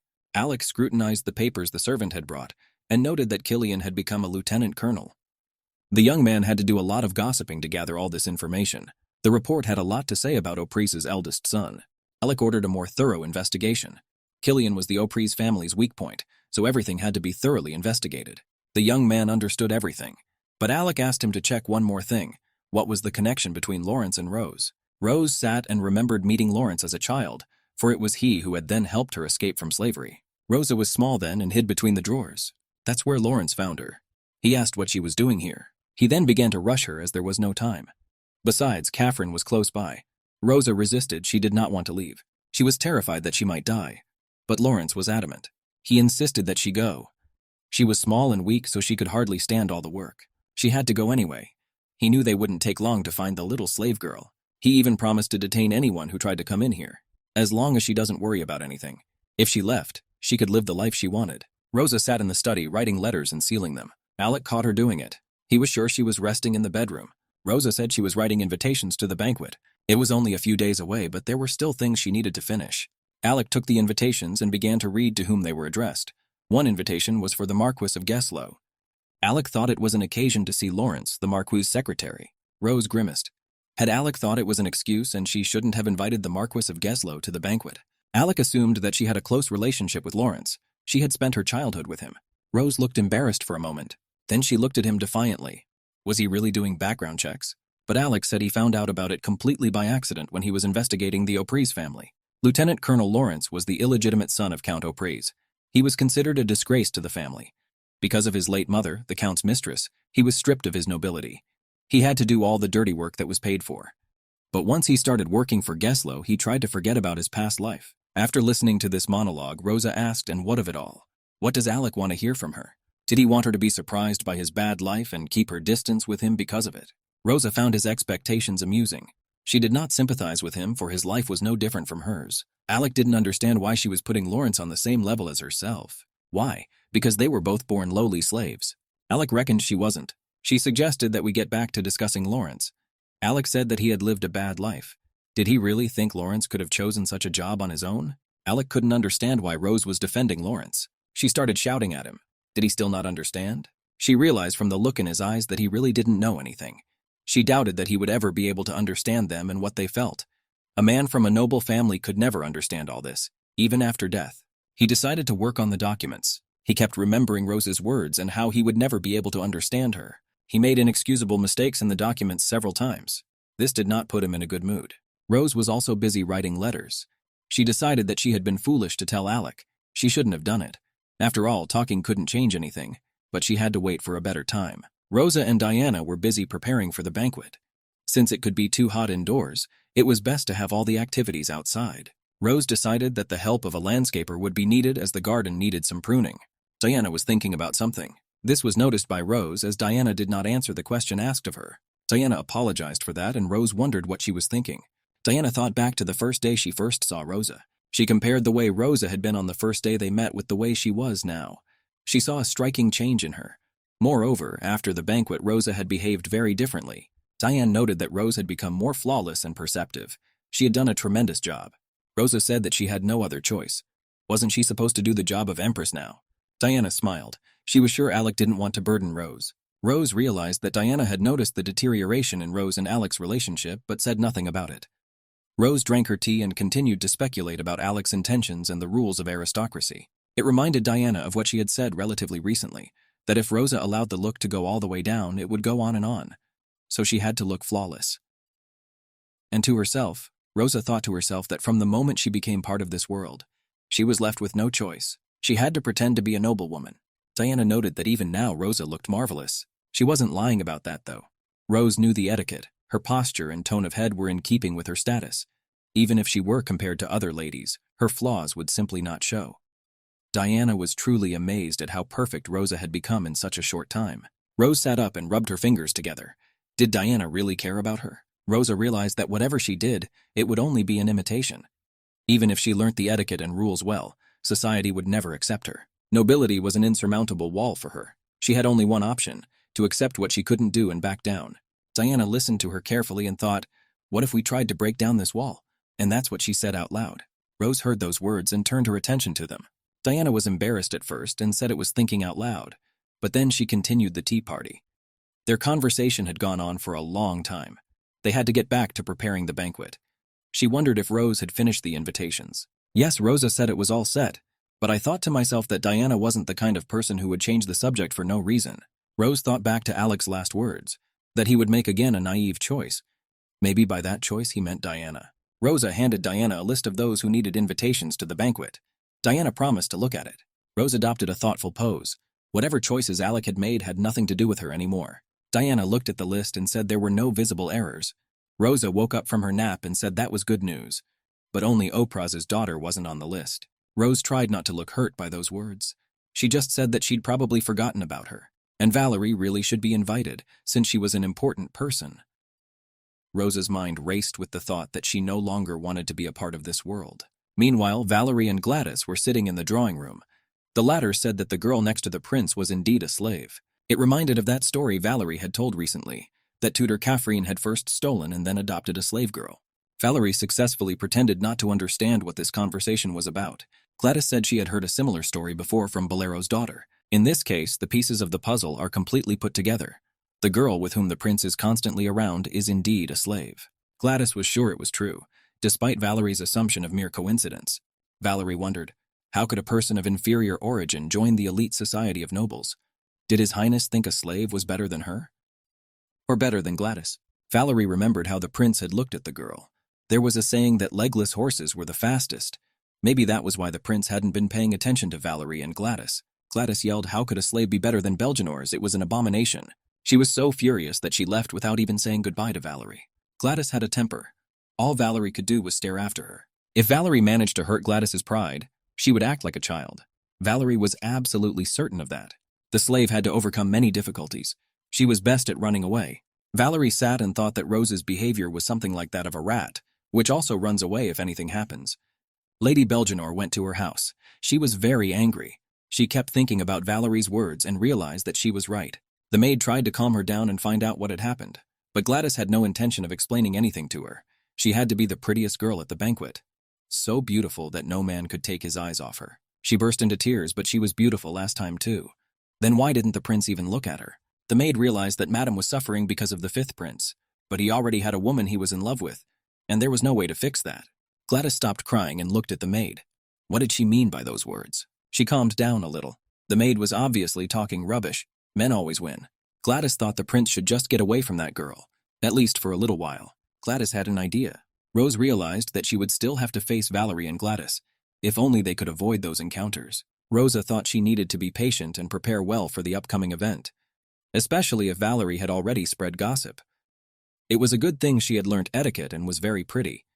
Otherwise, Lady Valerie wouldn't have fallen behind. As she was reading the papers, Alec entered the room. He asked for her to give him some attention. She didn't understand what he wanted to talk to her about. Alec didn't come alone. The housekeeper was with him. In her hands was some kind of box. Alec ordered her to leave it there and allowed her to be free. The housekeeper deflected and walked away. She looked at the box carefully. Alec said he'd made the gift earlier this time. Alec opened the box. In it was the Twilight Love tiara. Alec said he had recently received a bequest from the Emperor from the bank, and the tiara came with it. He asked Rose to accept the tiara, which was of great significance. Rose touched the jewelry and picked it up. But as before, such gifts were too much for her now. Twilight Love is a unique piece of jewelry made of blue diamonds. Even centuries from now, this tiara will be considered unique. The tiara was a keepsake from Ella, Alec's mother. This jewelry was considered a symbol of the Emperor's own love. Rose felt she had no right to accept such an expensive gift. That made Alec sad. He believed that only Rose could possess Twilight Love, as he truly loved her. Alec took a necklace from this set of jewelry and put it around Rose's neck. He asked that she accept the gift. Rose was reluctant to accept it, but eventually gave in and agreed. When Diana saw Twilight Love, she was pleasantly surprised. The jewelry was legendary and few people were able to admire it. Diana looked at Rose, not understanding why she didn't want to try on the tiara. Rose, determined and unwavering as ever, said she wasn't going to wear it. Diana laughed. Rose missed such an opportunity to get everyone's attention. Rosa thought otherwise. She thought there was no reason to draw so much attention to herself. She was not going to flaunt everything unnecessarily. She wanted everyone to be more interested in the banquet than in her. She had spent a lot of time and effort preparing for it. Diana said she could worry about nothing. Rosa didn't make a single mistake in her preparation. Every guest is sure to compliment her on the banquet. Rose smiled, for it was nice for everyone to receive compliments. But in her heart, she knew that it was not going to happen. She had no special expectations and just wanted everything to end safely. Lady Gladys greeted her acquaintances. She was in a great mood and the people around her noticed it.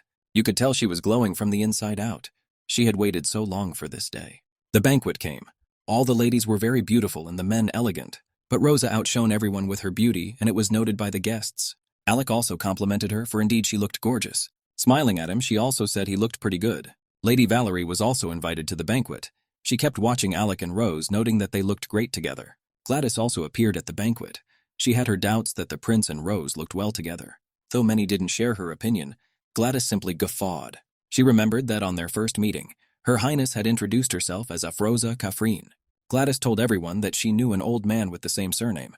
The man had once stolen a lowly slave, a girl with blonde hair and blue eyes. Doesn't that description fit Her Highness? Naturally, all the invitees began to whisper. Lady Valerie was also grateful to Belgenor for her speech because it made her job easier. This girl's name was Lala, and that was good enough. As Rose passed Gladys, she heard the gossip that was spreading among the invitees. Rose was very unpleasant. If it were up to her, she would have knocked Lady Belgenor to the ground. But to Her Highness, such behavior was unacceptable. The only thing left to think about was how to get away. Alec saw that Rosa was getting nervous. He went over to her to calm her down. The important thing was that he was there for her. But Rosa thought that far from being all right. She didn't know what people knew about her past. She wondered what people were thinking now about how there could be a prince next to a lowlife like her. Alec wondered if she was still worried about the gossip. She wanted to get as far away from him as possible. Didn't he realize what she'd been through? Lady Belgenor watched them. She thought it would be the last time they would stand next to each other. She would do her best for that. Rose was approached by Diana. She asked why Her Highness was alone. She greeted the ladies. Diana reminded them that it was getting close to dance time and they would need to find His Highness. As Rosa walked by, a maid tripped as if by accident and poured a glass of wine on her. The beautiful dress was ruined. The woman apologized for her oversight. Diana offered to go and change her dress, for Rosa could not dissipate in a dirty garment. Diana and Rosa left. Alec knew nothing of the incident and only glanced at them. And then it was Gladys's finest hour, who immediately approached the prince. When Rosa and Diana went into the washroom, they noticed that someone had made an effort to ruin the entire dress. Only the homemade ones remained intact. Rose guessed at once that Valerie or Gladys had done it. Diana said she'd go shopping for a new dress right away. There was plenty in her house. But Rosa stopped her. It would be too late before she got back, for Diana's house was too far away. Rose said you could pick out something decent from the house dresses. While Rose and Diana were deciding what to do with the dress, Gladys approached Alec. She complained that her partner had disappeared too. Alec noted that Gladys's dress was the same color as Rose's. There was obviously a reason for that. Gladys wondered if Her Highness also liked this color. She had ordered this dress especially for this evening. Alec looked down at Gladys. He didn't like her company at all. Besides, Rose was taking too long to change her clothes and make up. He wished he could get rid of the annoying Gladys, but if he did, he might ruin everything Rosa had done. Since Her Highness was late and Gladys had no partner, she decided to ask Alec to dance. Gladys was sure that her success was close at hand, just a little longer. If she danced with him now, all eyes would be on her. At that time, Rose appeared. She was wearing Twilight Love. Valerie remembered the first time she saw Twilight Love. She had been struck by the beauty of the jewelry then. She had been promised then that it would soon be hers, as she was the one who was to become empress. Everyone present couldn't help but notice how gorgeous Twilight Love looked on Rose. Only Gladys was furious. She didn't understand why the slave was wearing that piece of jewelry. Naturally, all eyes were on Rose, and Gladys was pissed off by this autumn. At that moment, Valerie O'Prise decided to greet Her Majesty. Rose pulled herself together and responded to Valerie's greeting. Lady O'Prise praised the banquet. Yes, Rosa was pleased to hear such words, but not from Valerie. Valerie noticed Twilight Love. She couldn't get enough of the beauty, but she didn't expect to see this jewelry on Her Highness. Rose thought Valerie was trying to imply that a person of such low birth as herself could not wear this jewelry. Rose said proudly that it was a gift from the prince. Someone from the audience asked, why in that case she did not wear this jewelry earlier because it is so beautiful. Valerie said she should be careful anyway. She couldn't let Twilight's love fade away or be stolen. The words sounded like a threat. Valerie imagined grabbing Rose and trying to strangle her. She didn't understand how the prince could give an illegitimate child such a gift. What was he thinking? A runaway slave could not wear such a piece of jewelry. Rosa assured her that it wouldn't happen. Valerie was very curious about how long Lala could last. The dance was about to begin, but the prince was not present and the court ladies were discussing it.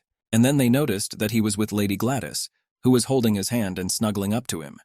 She was obviously delighted with the situation. But as soon as Alec saw Rose, he went straight for her, forgetting about Lady Gladys. She was looking for him. They held out their hands to each other, and they danced. Naturally, all the guests' attention was directed at them. Valerie and Gladys were the only ones who weren't happy about it. They danced and talked. Alec asked her to stop talking nonsense, but it wasn't nonsense to her. It was as if he couldn't hear the cries of her suffering. He always thought only of himself. All the eyes of the guests were fixed on them alone, though Rosa realized that they were looking more at him than at her. She felt like a doll who could do nothing. Rose was somewhat tired from dancing and wanted to go out for some fresh air. Alec promised he'd be waiting for her. She was to escape again, which was what Valerie wanted. Rose felt exhausted and tired, so much so that tears flowed from her eyes. Her escape was accidentally spotted by Lawrence. He couldn't help but notice her tears, so he went to look for her. He listened carefully to the sounds to determine where she was. Eventually, he was able to find her. She was sitting on the bank of the stream, crying bitterly.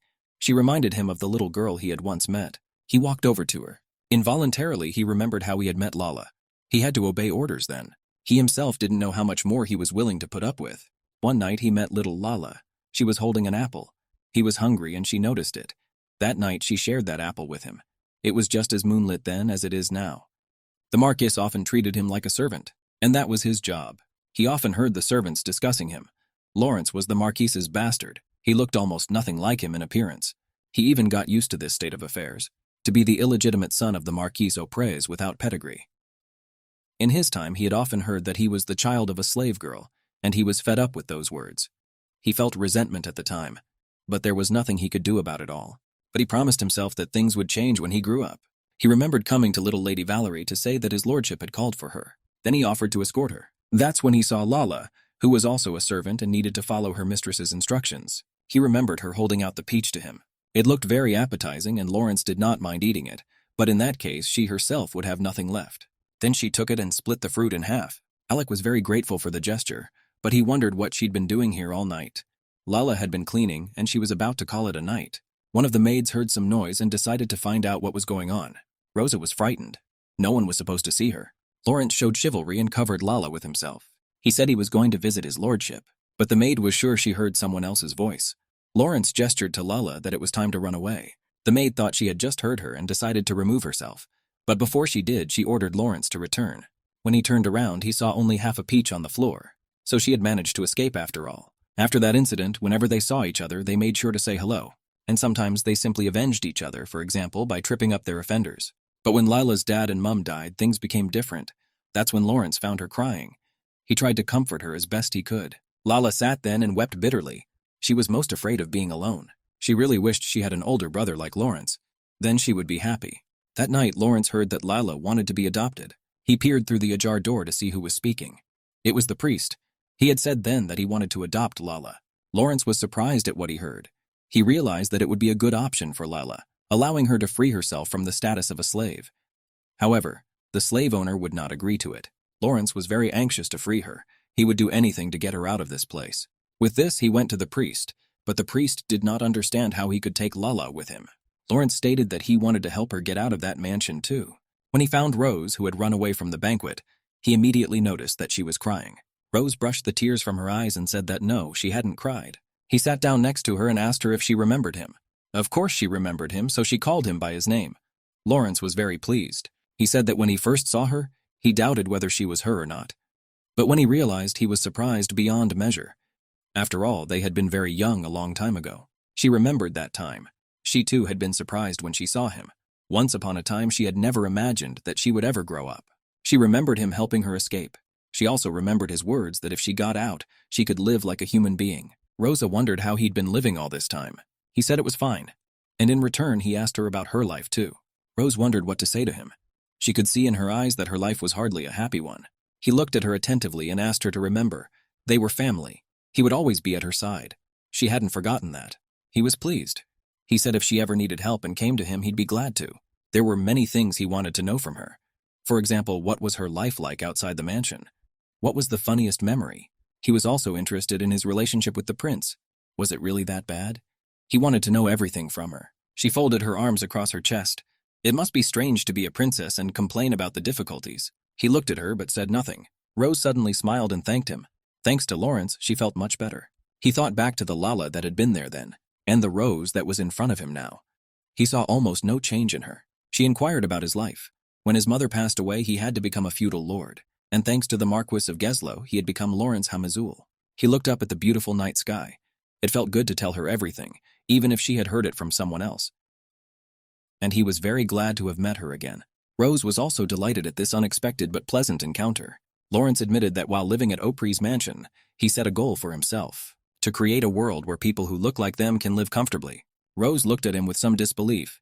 Was such a thing possible in principle? Every time she remembered herself during her slavery, she had the feeling of being taken and pinned to the floor, pointing to her place. It was hard for Rose to imagine that such a thing was even possible, but Lawrence promised that he would try to make it happen. He held out his hand to her with the words that he hoped Rosa herself would have faith in us. She put her hand in his palm.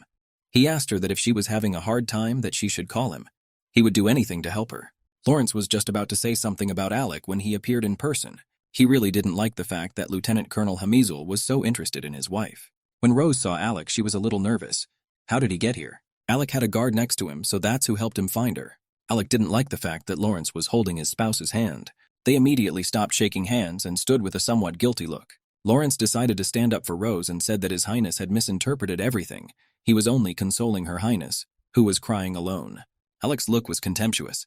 That's what they call it now, comfort. Alec turned to one of the guards. I wondered if he'd just heard it or if Brett had heard the same thing. The latter confirmed that he had heard it too. Alec and Lawrence stared at each other. Alec wondered how dare he talk about creating a comfortable world for slaves in front of the princess. Could he be plotting treason? Rose watched them and dared not say a word. She realized that Alec had heard everything Lawrence had said to her. That meant that Lawrence was in danger now. Now Rosa had to defend Lawrence.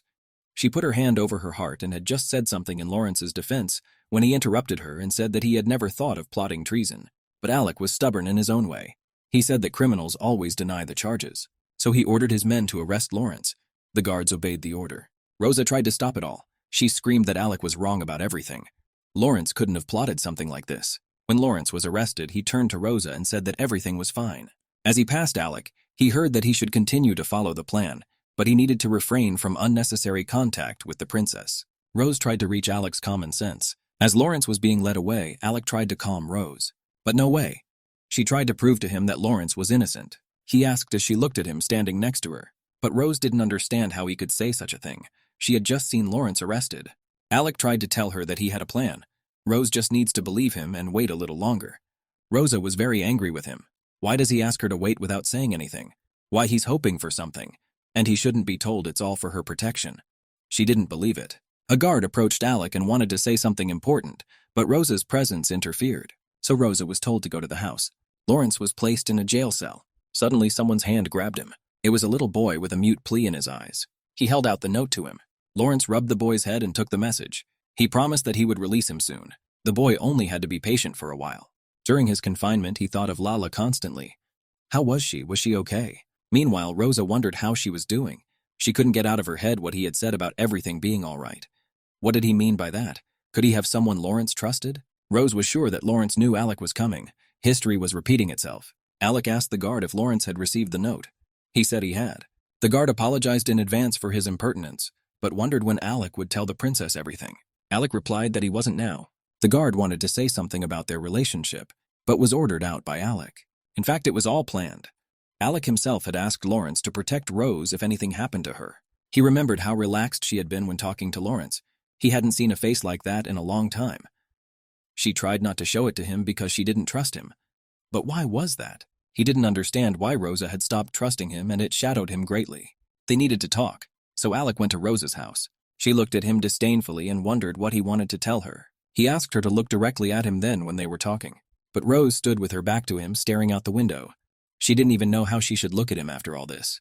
Nevertheless, she still turned to face him to ask was this also done for her. He nodded, confirming her words. But why isn't he going to tell her anything? Rose remembered Valerie saying that Alec needed her. Rose realized that there was truth in those words. She herself had no bloodline, no power. She can't help Alec no matter how much she wants to. That's why Valerie is a better partner for him. Rose was going to put everything back where it belonged. She intended to break up with him, and she said her wish aloud. Alec interjected, "What did she just say?" Rose looked straight into his eyes and said she wished she could break up. At first he thought he hadn't heard, so he decided to ask her again. Pressing her hand to her chest, Rosa said she wished she could break up. It hurt him to hear it. He didn't understand how she could say something like that. Rosa felt that Valerie should have been in her place from the beginning. That was why she wanted to break up with him. He started to resist, but Rosa was adamant. She planned to return home to Laurent in a month. Alec couldn't imagine his life without her.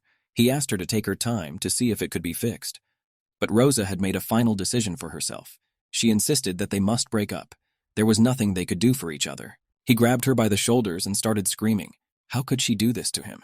Had she forgotten about the time when they were having a good time? She looked up at him and didn't understand why he couldn't understand that the past was in the past. But when they remembered everything, they cut themselves off from going back. Alec said he'd even be willing to let Lawrence go now if it was all about him. But Rose really wished he would just let her go. Alec asked if she was suffering around him. Is his love tormenting her? Her answer was silence. Then she reached out to him and touched his cheek. She knew he loved her and was ready to protect her, except he can't understand or accept her. Alec knelt in front of her. He begged for forgiveness. How could they have come to all this? Rosa said his tutelage and love became a real torment for her. He couldn't hold back the tears. How could she talk like that about the time when they loved each other? Rose looked at him with sadness. Loving each other had been their mistake. They should have broken up a long time ago. And the same thing should have been done in the past. They had made the same mistake again. Rosa believed that in their relationship they were poisoning each other like poison. Therefore, the best solution in this situation would be to break up. She asked once more to be released and headed for the exit. He sat there, clutching his head. Alec didn't know how to be or what to do in this situation. Brett was torn from his sad musings. He brought Orhan. The Lord bowed his head, ready to listen to why he was needed. Alec had a case for him. He said that Orhan should go to the state border and lead a foreign legion. Orhan was very surprised by this order. But the frontier was occupied by General Eklos and his men. Yes, it is, but Orhan should head there to become the general's assistant. Orhan didn't understand why all this was necessary and asked about it directly. The Lord visibly liked directness, so Alec ordered Orhan to leave Draneberg. Orhan looked at him questioningly. Had he done something wrong? But what was it? Alec didn't feel he had to explain anything, but he asked him to get out of his and his wife's sight. Orhan bowed his head respectfully. He said that he had lived for Alec's birth mother for a long time, then devoted his life to him. Then he raised his head and shouted that he could go anywhere, the prince said. But he did not understand the reason why he should leave Draneberg. Why was he doing this to him? Was it really because of the woman who was carrying his child? Alec answered nothing to that, but asked Orhan to step outside. Orhan realized his question was inappropriate and apologized. But Alec was unbowed. He said that Orhan should not lead a foreign legion and no longer needed his services. Let him disappear. There was nothing left for Orhan to do but obey the order. He turned round and got ready to leave. But he paused for a second to say that there was information about Colonel Hamizul. Now many people of low status appeared near His Highness. These were people ranging from personal secretary to lieutenant colonel. A secretary came into Alec's office with papers. Orhan said right off the bat that Lawrence was suspicious. He didn't seem to have anything to do with the protests, but if Orhan was in charge, he would find out for sure. And when he learnt that Hamizul had been arrested, he at once declared that the prince and the Marquis of Geslow suspected Lawrence. But Brett said Lawrence was arrested for another reason. He had disrespected Her Highness. Orhan wondered what had happened in the end. Alec told me that Her Highness had been in trouble before. The same thing happened at Geslow's banquet. Orhan said he has no idea what else could happen. Brett shouted that he should keep his mouth shut. Ever since those times, the prince had wanted to get rid of Orhan, as he had treated the commoners badly. Brett reported that everything had happened as His Highness had expected. Now he should do as the prince had previously told him to do. Brett understood. If Oren does something to Rosa, he'll pay the same amount. Rose and Diana sat in the living room drinking tea. Diana said that Gladys had opened a charity meeting. Rose would like to attend. Diana has learnt that Rosa is planning to distribute the food herself, but this could have a negative impact on her health, so it should not be done. But Rosa said the fundraiser was open for free giveaways, and as a princess, it was not appropriate for her to sit around. Diane suggested that she get a medical checkup before the meeting. She had a doctor she could definitely trust. Rose looked at her reflection in the cup.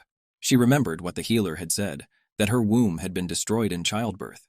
Rose pressed her hands to her stomach but refused the healer. Diana smiled. Her Highness need not worry. She has a doctor who can't be bribed by the Opries family. Did Diana know about something? What was she trying to say? Diana, still drinking her tea, said that she had an eye for situations like this. Rose doesn't have to worry about anything. Everything would be fine. Diana had found a healer that Rose and His Highness could rely on. Rose looked at her intently as if to ask, "Can Dina really be trusted?" Diana covered her eyes. That sign meant yes, but she also added aloud if Rose didn't trust her, it was worth trusting His Highness. The carriage finally came to a stop and the princess arrived. Diana met her. Even though the weather was glorious, Rosa felt very uneasy. She walked and thought about trusting Alec. But Rose knew for sure that at least for now she couldn't trust the prince, and Diana didn't know anything about it. But that begged the question, who could she really count on? Some girl blocked Rosa's way. The princess didn't know who was in front of her, so she directly asked. The stranger introduced herself as Count Brennan's wife, Adela. Rose remembered the count saying then that his wife was not well. Adela was incredibly excited to meet Rosa. Since the baby in her belly had not yet disturbed Rosa, she had decided to attend the fundraiser. And she also really liked the very purpose of the event. Adela noted that Her Highness had a very kind heart, and if the grandson of the Empire had the same character as Her Highness, it would be just perfect. Rosa had no experience in such an event, while Adela had plenty as she had to take part with her sister and brother. Adela asked Rosa to look to her right. There were journalists there. Rose thought it had started again. There would probably be newspapers all over Draneberg tomorrow. There would be a picture of her face on one of the pages. When she thought about it, she immediately started to feel nauseous. The marquee where the food distribution would take place was luxurious. Adela noted if more food could be prepared with the money spent to prepare the marquee. Rosa felt dislike in this statement. She realized that she should not reply to it, for otherwise she would hurt herself. It's better to keep quiet and just listen to everything. The reporters noticed Gladys appearing. No one realized when she had arrived. When she saw what Gladys looked like, Adela thought she'd lost her mind. Gladys was wearing a magnificent dress. She was accompanied by a maid. Gladys immediately inquired if there were any difficulties in preparing the banquet. The maid replied that there was no problem. Everything was going smoothly. Gladys then asked what about her new clothes. She didn't want her outfits to be stained. The maid replied that she had prepared everything, and concluded to herself that Gladys was a difficult person. Gladys could see that the maids were clearly frightened by something. But what had happened? She walked over to her clothes and realized they were all ruined. Gladys was freaking out. These things were worth a lot of money. The maid reminded Gladys that she had to get ready and go out first. It looked very likely that they would be late for the meeting. Gladys sobbed. She could not afford to go out in those tattered clothes, for then she would be a laughingstock. She's bound to find out who did it, and that person will be in trouble. Brett reappeared in Alec's office and wondered if anything untoward had happened. Alec held some sealed documents in his hands and said that everything was fine, and he was terribly curious if he liked his present. Brett noted that preparations are now underway for the Serenma Square protest. It is likely that the scale of the riot will become large, and the Killian army will get involved. Alec scrutinized the documents. He realized from them that the explosives had been misappropriated. Moreover, a soldier died because of this situation. But it was said that the Emperor didn't dispose of the substance himself. He gave it to Oprah. Alec realized it was time to act and tell the truth. Those who saw Gladys thought she had gone mad. How could she come to a meeting in such a fancy dress? Those gathered threw appropriate glances at her. She didn't expect everyone to stare at her and discuss her. She was not pleased with what she was hearing. Many people wondered if Gladys had agreed to the food distribution just to show up in that dress. Gladys tried to figure out who dared to discuss her like that. She had already begun to rebuke for someone daring to utter such words. But then the unexpected happened. She got tangled in her skirts and fell down with a thud. Everyone looked at her with contempt. Gladys didn't understand why they were throwing such glances at her. Rose noticed Gladim had fallen and hurried over to her to ask if she was all right. Rosa advised her to go home and change her clothes. Then she could appear at the evening meeting. Gladys had heard people call Rose generous, and that made her particularly angry. They said that Her Majesty did not come from a family of high birth, but if one were to inquire into her background, it would turn out to be far above Gladys. In that instant, Gladys realized who had ruined her dresses. It was Rosa. Rose successfully pretended she didn't know what Gladys was talking about. Rose handed Gladys a handkerchief. She obviously needed to calm down and wipe herself. Gladys yelled, "How dare she even now ignore her?" This altercation was watched by all present. Gladys accused Rose of bribing her servants and ruining her outfits. She was just waiting for Gladys to show up like this. Rose was silent, and Gladys went on to rave that Rose had bribed even the journalists. Rose was very calm. She looked at Gladys carefully and told her to calm down. Gladys clenched her fists and yelled even more. Rose had no right to predict her. Rose replied that her request could hardly be called an order. She was just concerned about Gladys's reputation. Gladys continued to get more and more frustrated. She shouted if Rose wasn't with the prince, would she be able to say something like that? How could she, a slave girl, teach Gladys anything? Adela heard all of this and was amazed to say the least. Rosa asked Gladys, "Who is doing the inappropriate thing right now? The slave? No. Doesn't she realize she's disgracing the Belgianors with her antics?" Gladys shouted that she was talking about Rosa's own misdemeanors. Did she really think that she was the only one to watch such an outrage? Rose gave orders to escort Miss Gladys to the estate. Gladys was gently taken by the arms, but she began to shout that who were they listening to? If they didn't release her now, they were going to have a huge problem in the future. Someone in the audience threw an egg at her and it hit her right in the head. People sided with Her Highness and chased Gladys away. How dare they treat her like that? She'll never forgive it. Gladys continued to resist and demand to be released. After all, do they know who her father is? People thought Rosa had done the right thing. People like Gladys need to be brought out by willpower. Rosa told the people that even though they were a little late, but it was already worth starting their charity meeting. Rosa asked Adela if she could organize a queue on the other side. Yes, Adela would distribute the food to everyone in order. Meanwhile, she thought of Gladys and what she had said about her father. People lined up. Everyone was thankful for the food. Rose was particularly touched by a little boy who came up with a bucket of groceries and thanked Her Majesty profusely. She patted him on the head and said that she would rather be called Your Highness. Rosa really wanted to give these boys something more than fresh bread and soup. The boy asked if Rosa would come again tomorrow, but no, she had other plans. Adela approached Rosa and said that when she saw that boy, she remembered the past. When she was a little girl, she lived in this village. Her family was very poor. She often had to go hungry. Despite the fact that her father worked in the mines, they could not escape poverty. But one day my father had an amazing stroke of luck. He managed to find a gold mine. Because of this, they were able to survive. Rosa noted that surely Adela's father must have tried his best to provide for the family. Adela confessed that every time she looks at Her Highness, she thinks of her own father. Rose was surprised at such an admission. Adela also said that when she saw Rose talking to Gladys and the baby, she realized that she personified people just like them. She thought Rosa was a very nice person who was like them. Rosa asked why Adela thought that. She replied that she was a very good judge of character. As they were talking, Alex's man came running in. He said that Rosa needed to leave the place immediately. There was a protest in Sornum Square, but it had turned into a real riot, and Rosa didn't know that. Her Highness should not stay here as it is very dangerous, but she didn't manage to get away. Rosa noticed that Adela was hurt. She was sitting on the ground crying in pain. Rose rushed over to her. Adela didn't understand why she didn't leave. Rosa helped her up. They had to run away immediately as it was very dangerous to stay here. Rose looked around trying to find Diana but couldn't see her anywhere. But luckily Diana was all right, and she appeared in front of them herself. They should have left immediately. Rosa asked what about journalists. Diana assured me they would be fine. The guards are now preparing escape routes. Adela realized with horror that her wagon was gone. How would she get out of here? Rose saw several other people begging for help. The princess ordered anyone who needed help to climb into her wagon. That went for Diana too. But this time she wasn't going to obey an order. The princess must take care of herself, for she has the prince's son in her womb. There was a deafening explosion. Rose covered her ears with her hands. Diana asked as Rosa climbed into the wagon. The situation was really getting too dangerous. But Rose was worried about Diana too and couldn't just leave her like that. Diana hurried to reassure her. The Security Bureau has been informed of the situation. The cavalry will soon be in action. When Diana receives the cavalry escort, she will immediately follow Rose. The most important thing is that the princess gets home safe and sound. Adela sat with Rosa in the wagon. She was crying. Something unimaginable was going on in the street. People armed with sticks were sweeping away everything in their path. Adela kept asking, "Is everything going to be all right?" Rose took her hand to reassure her. She said it would be all right. The maid, who was looking out the window, noticed that people were beginning to scurry towards the wagon. They were surrounded by Protestants. Rosa kept wondering what the best thing to do in such a situation was. She turned to the soldier who was driving the wagon and asked if they could pass. The young man turned around and shouted that he would try to calm people down. Rosa and the people in the wagon were frightened. The Protestants were banging on the roof with sticks, demanding that they open the door.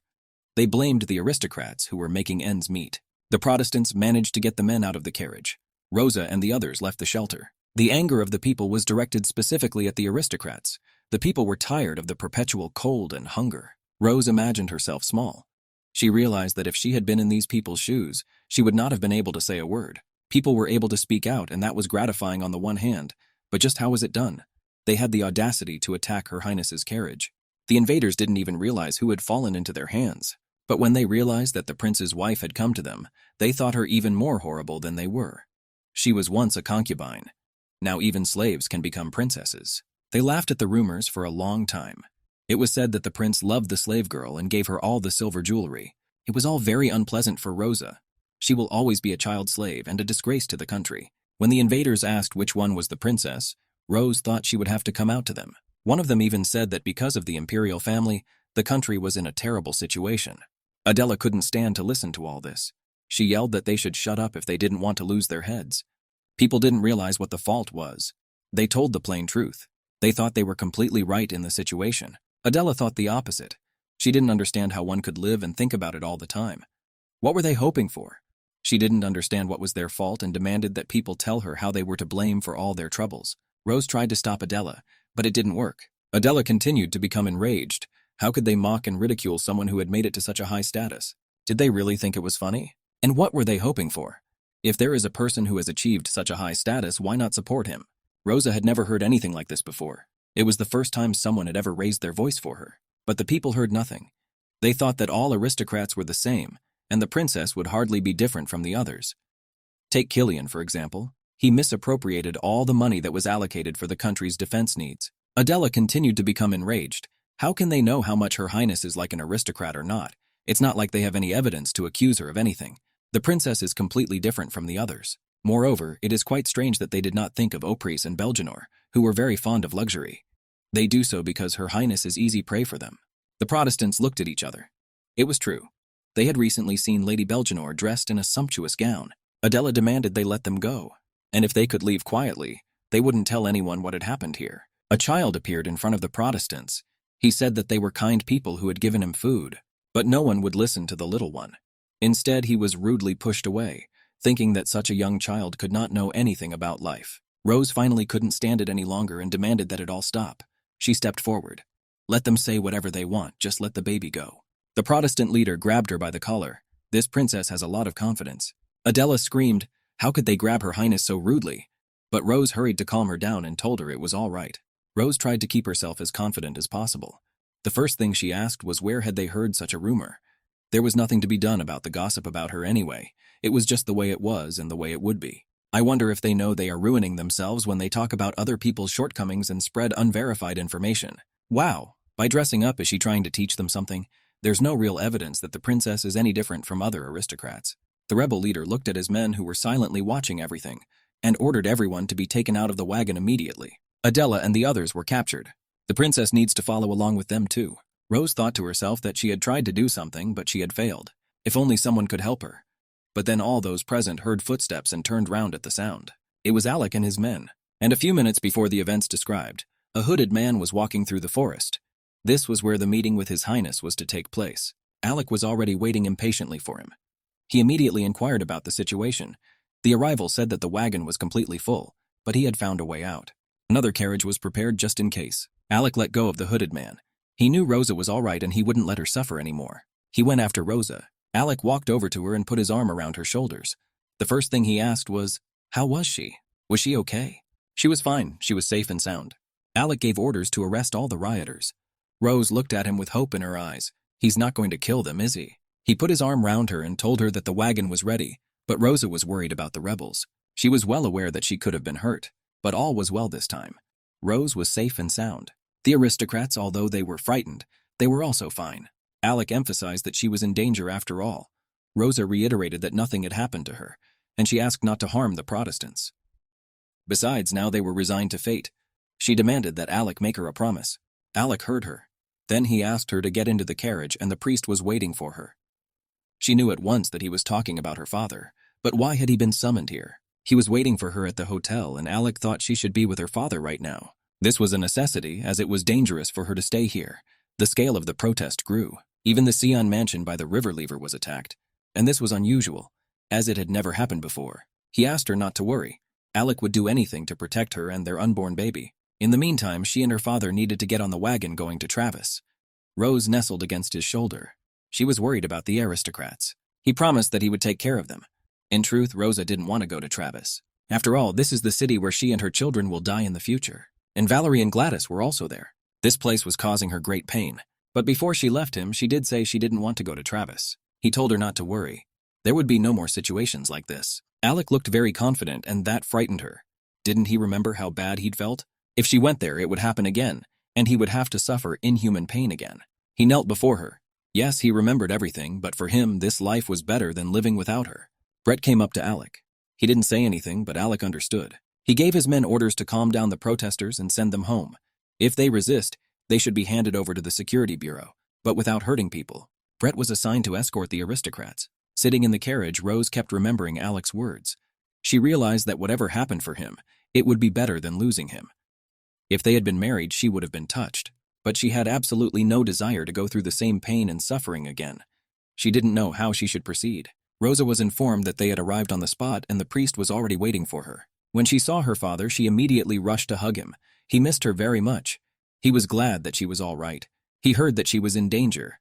He suggested that she rest for a while and leave the place as soon as possible. Rose looked straight into his eyes and said that she wished she could get away from here. She needed to be free of Alec. The O'Prees family sat in the living room. The father of the family shouted at Killian O'Prees, who was causing him problems again. The young man felt no guilt and thought that his apology was enough. Moreover, he believed that all his problems should be solved by his father and that he would not be punished for any misdemeanor. This time it was about the fifth prince. Killian had encountered him often as a child. There were also rumors of a wedding with Valerie. Killian looked at Valerie and noticed the look on her face. Judging by it, the rumors of the engagement were not unfounded. But she didn't know that the fifth prince had a wife. I wonder who she is. Valerie said he knew her. Killian began to list his options. Valentina, Casey, Maria, Sophia. He knew a lot of girls, and most of them were incredibly beautiful, but he couldn't guess any of the names. Then Valerie said that the prince's wife turned out to be that slave girl. Killian was very surprised. Valerie continued to leisurely sip her tea and confirmed that the slave, Lala, had lived a long time crawling beside her. The news of the fifth prince's wife cheered Killian up a bit. Who would have thought he would take a slave as his wife? It was a beautiful new day. The sun was shining and the birds were singing their songs. The priest watched the sleeping Rose. He remembered her talking the day before about wanting to get away from Alec. Then he suggested she visit the hotel first. The priest wanted her to tell him everything. Rose confessed that she was very scared. When she was around Alec, it was like being submerged in the sea. The priest suggested that she was just tired and should get a good night's sleep. In the morning, they would revisit this conversation. What had happened to her in the meantime? Rosa got a good night's sleep. Her father took her hands in his. She seemed to calm down a little. She had had a very difficult day yesterday. He asked her to tell him what had happened. She hugged her father tightly. What she was about to tell him was strange. He probably wouldn't believe it. But her father said he would believe anything she said. She could tell him everything, and he would listen carefully. Rosa told him everything. The priest rested his hand on his chin and thought about what he had heard. Then he asked her, did she think Alec was going to marry someone else? He realized from the look in her eyes that that was exactly what she thought. Her father said he wouldn't change her mind, but he was sure that Alec wasn't that kind of person at all. He asked her if Alec had talked about his intention. Rosa pressed her hands to her stomach and said that she thought she would. She had doubts about whether she could keep the baby. Alec didn't tell her anything, but he asked her to trust him. If she knew what he was going to do, she'd feel better. Maybe she's just that unreliable. Her father listened attentively. He realized that his daughter was on the edge of a precipice. Maybe he could, as a father, do something to help her. He took her hands in his and apologized for not being there when she needed him. And he asked that she not think of herself that way. She was not only lovely, but she could always be relied upon. She brushed away the tears. She also thought that Alec had a good reason why he couldn't tell her everything. Even as a child, he was constantly exposed to danger. Now he's just afraid that he might hurt someone close to him. His father promised that he would talk to him, but in the meantime, let her stay by his side. Alec arrived to finally meet the princess. They hadn't spoken for a few days and he missed her very much. The priest met him. Alec knew from the look in his eyes that the priest wanted to talk to him, but he had no idea what it was about. They made their way to the living room and proceeded to tea. The father wanted to talk to Alec alone without Rosa. Alec was worried that something had happened to Rosa. The priest asked if Alec knew what condition Rose was in at the moment. He didn't understand what her father was asking. The priest said that Rosa thought that Alec was planning to marry someone else, but it wasn't true. He couldn't do that to someone he loved. But then why is she telling him her father about it? Alec knew what was going on. It was before she came back, but he couldn't tell his father about that conversation. Alec wondered if Rose had said anything else. Yes, she also said that Alec doesn't tell her anything, yet demands that she trust him. Alec was in complete agreement that Rose was kind and honest, and before she'd gone to her father, she'd told Alec about her experiences, and he didn't argue with that either. But the priest did not understand why, in that case, Alec had not spoken to her. The priest had thought it was due to the difference in status and background. Alec assured her that everything was fine. He was carefully analyzing the situation and had everything under control. The priest thought Alec had simply missed everything Rosa had told him. Alec confessed everything he does is only for her and her good. The Holy Father recalled that when he first saw Alec, he didn't trust people. He had been through a lot of trouble. He was sure then that there was no adult around this boy who could protect him and who could be trusted. His past experience had taught him that Alec was used to protecting the man on his own and not saying anything to him. Alec raised his voice. He said he would definitely save Rose, but he couldn't talk about everything right now. The priest realized that what Alec was doing could not be told to Rose, whom he planned to protect, but that didn't mean it was okay to treat her like this. The father believed that if Alec did something to save Rosa, but his actions hurt her, it didn't mean he was protecting her. Rosa had been through enough in her time, and her father wanted to see her always happy. So the Holy Father asked Alec, could he tell Rosa what he was doing and she would stop worrying? Alec said quite seriously that he was in the process of creating a world where Rose would not be considered a slave. These words came as a surprise to the priest. Alec continued, he would get rid of the statuses, the family that had tormented Rose, and create a world where she was comfortable. His father understood what he was saying, but asked if he could tell Rosa the same thing. Alec wanted to do that, but he was sure she simply wouldn't believe him. He tilted his head and wrapped his arms around her. He didn't want to cause Rosa any unnecessary worry. Alec hadn't realized that it wasn't the behavior that was bothering him so much more. Yeah, she probably wouldn't believe it right away, but if she made the effort, she might. He promised he would do his best, but he needed some time to think about it. Alec and the Holy Father's meeting was over. The priest thought about Alec's words about creating a world where Rose could live freely, but that meant creating a republic. He wondered if that could really be realized. He thought the idea was a very good one. The priest went to Rosa. She was already waiting for him and was very happy to see him. He felt he had to trust Alec, because there was nothing else he could do to help them. Meanwhile, Alec sat there wondering if he could tell Rosa everything. How do you explain all this to Rosa? Brett reported the arrival of the Earl's wife, Rosabeth. He saw that Alec had not been himself since his meeting with the priest. Surely this distress must have had something to do with Her Highness. Diana walked into the living room and sat down at the tea table. She wondered why the prince had summoned her. Alec wondered. When she saw the princess, what was she like? Diana replied that the first time they met, the princess had been radiant. Now she was perfectly calm. Though it seemed to Diana that Rose's mood had dropped during Miss Belgenor's charity event. Alec hesitated for a moment. Diana set down her cup of tea and wondered why Alec was interested in this now. He asked her, however, not about the princess's condition during the riot, but about what the princess had been like before. He admitted that Rose didn't trust him, and since Diana is the one who has been around Rosa lately, he might know something. But Diana asked a counter question. Why does he think Rosa has stopped trusting? He admitted that she had said so herself. Then Diana decided that was the place to start. What's more, she was sure to give the reason for the distrust. Diana asked, had the prince listened attentively to Rose? He recalled. She had said then that he was unwilling to tell her anything before and now, and yet he was always asking her to wait. Why was he always hoping for something? Diana realized from Alec's look that Rose had given her reason for distrust, but could he tell her? Alec said he didn't explain anything to her, but constantly demanded her trust. Diana realized that he hadn't said anything to the princess about what he was doing now. Alec asked, should he tell Rosa about this? Diane said that since they are married, it is imperative that they share reflections with each other.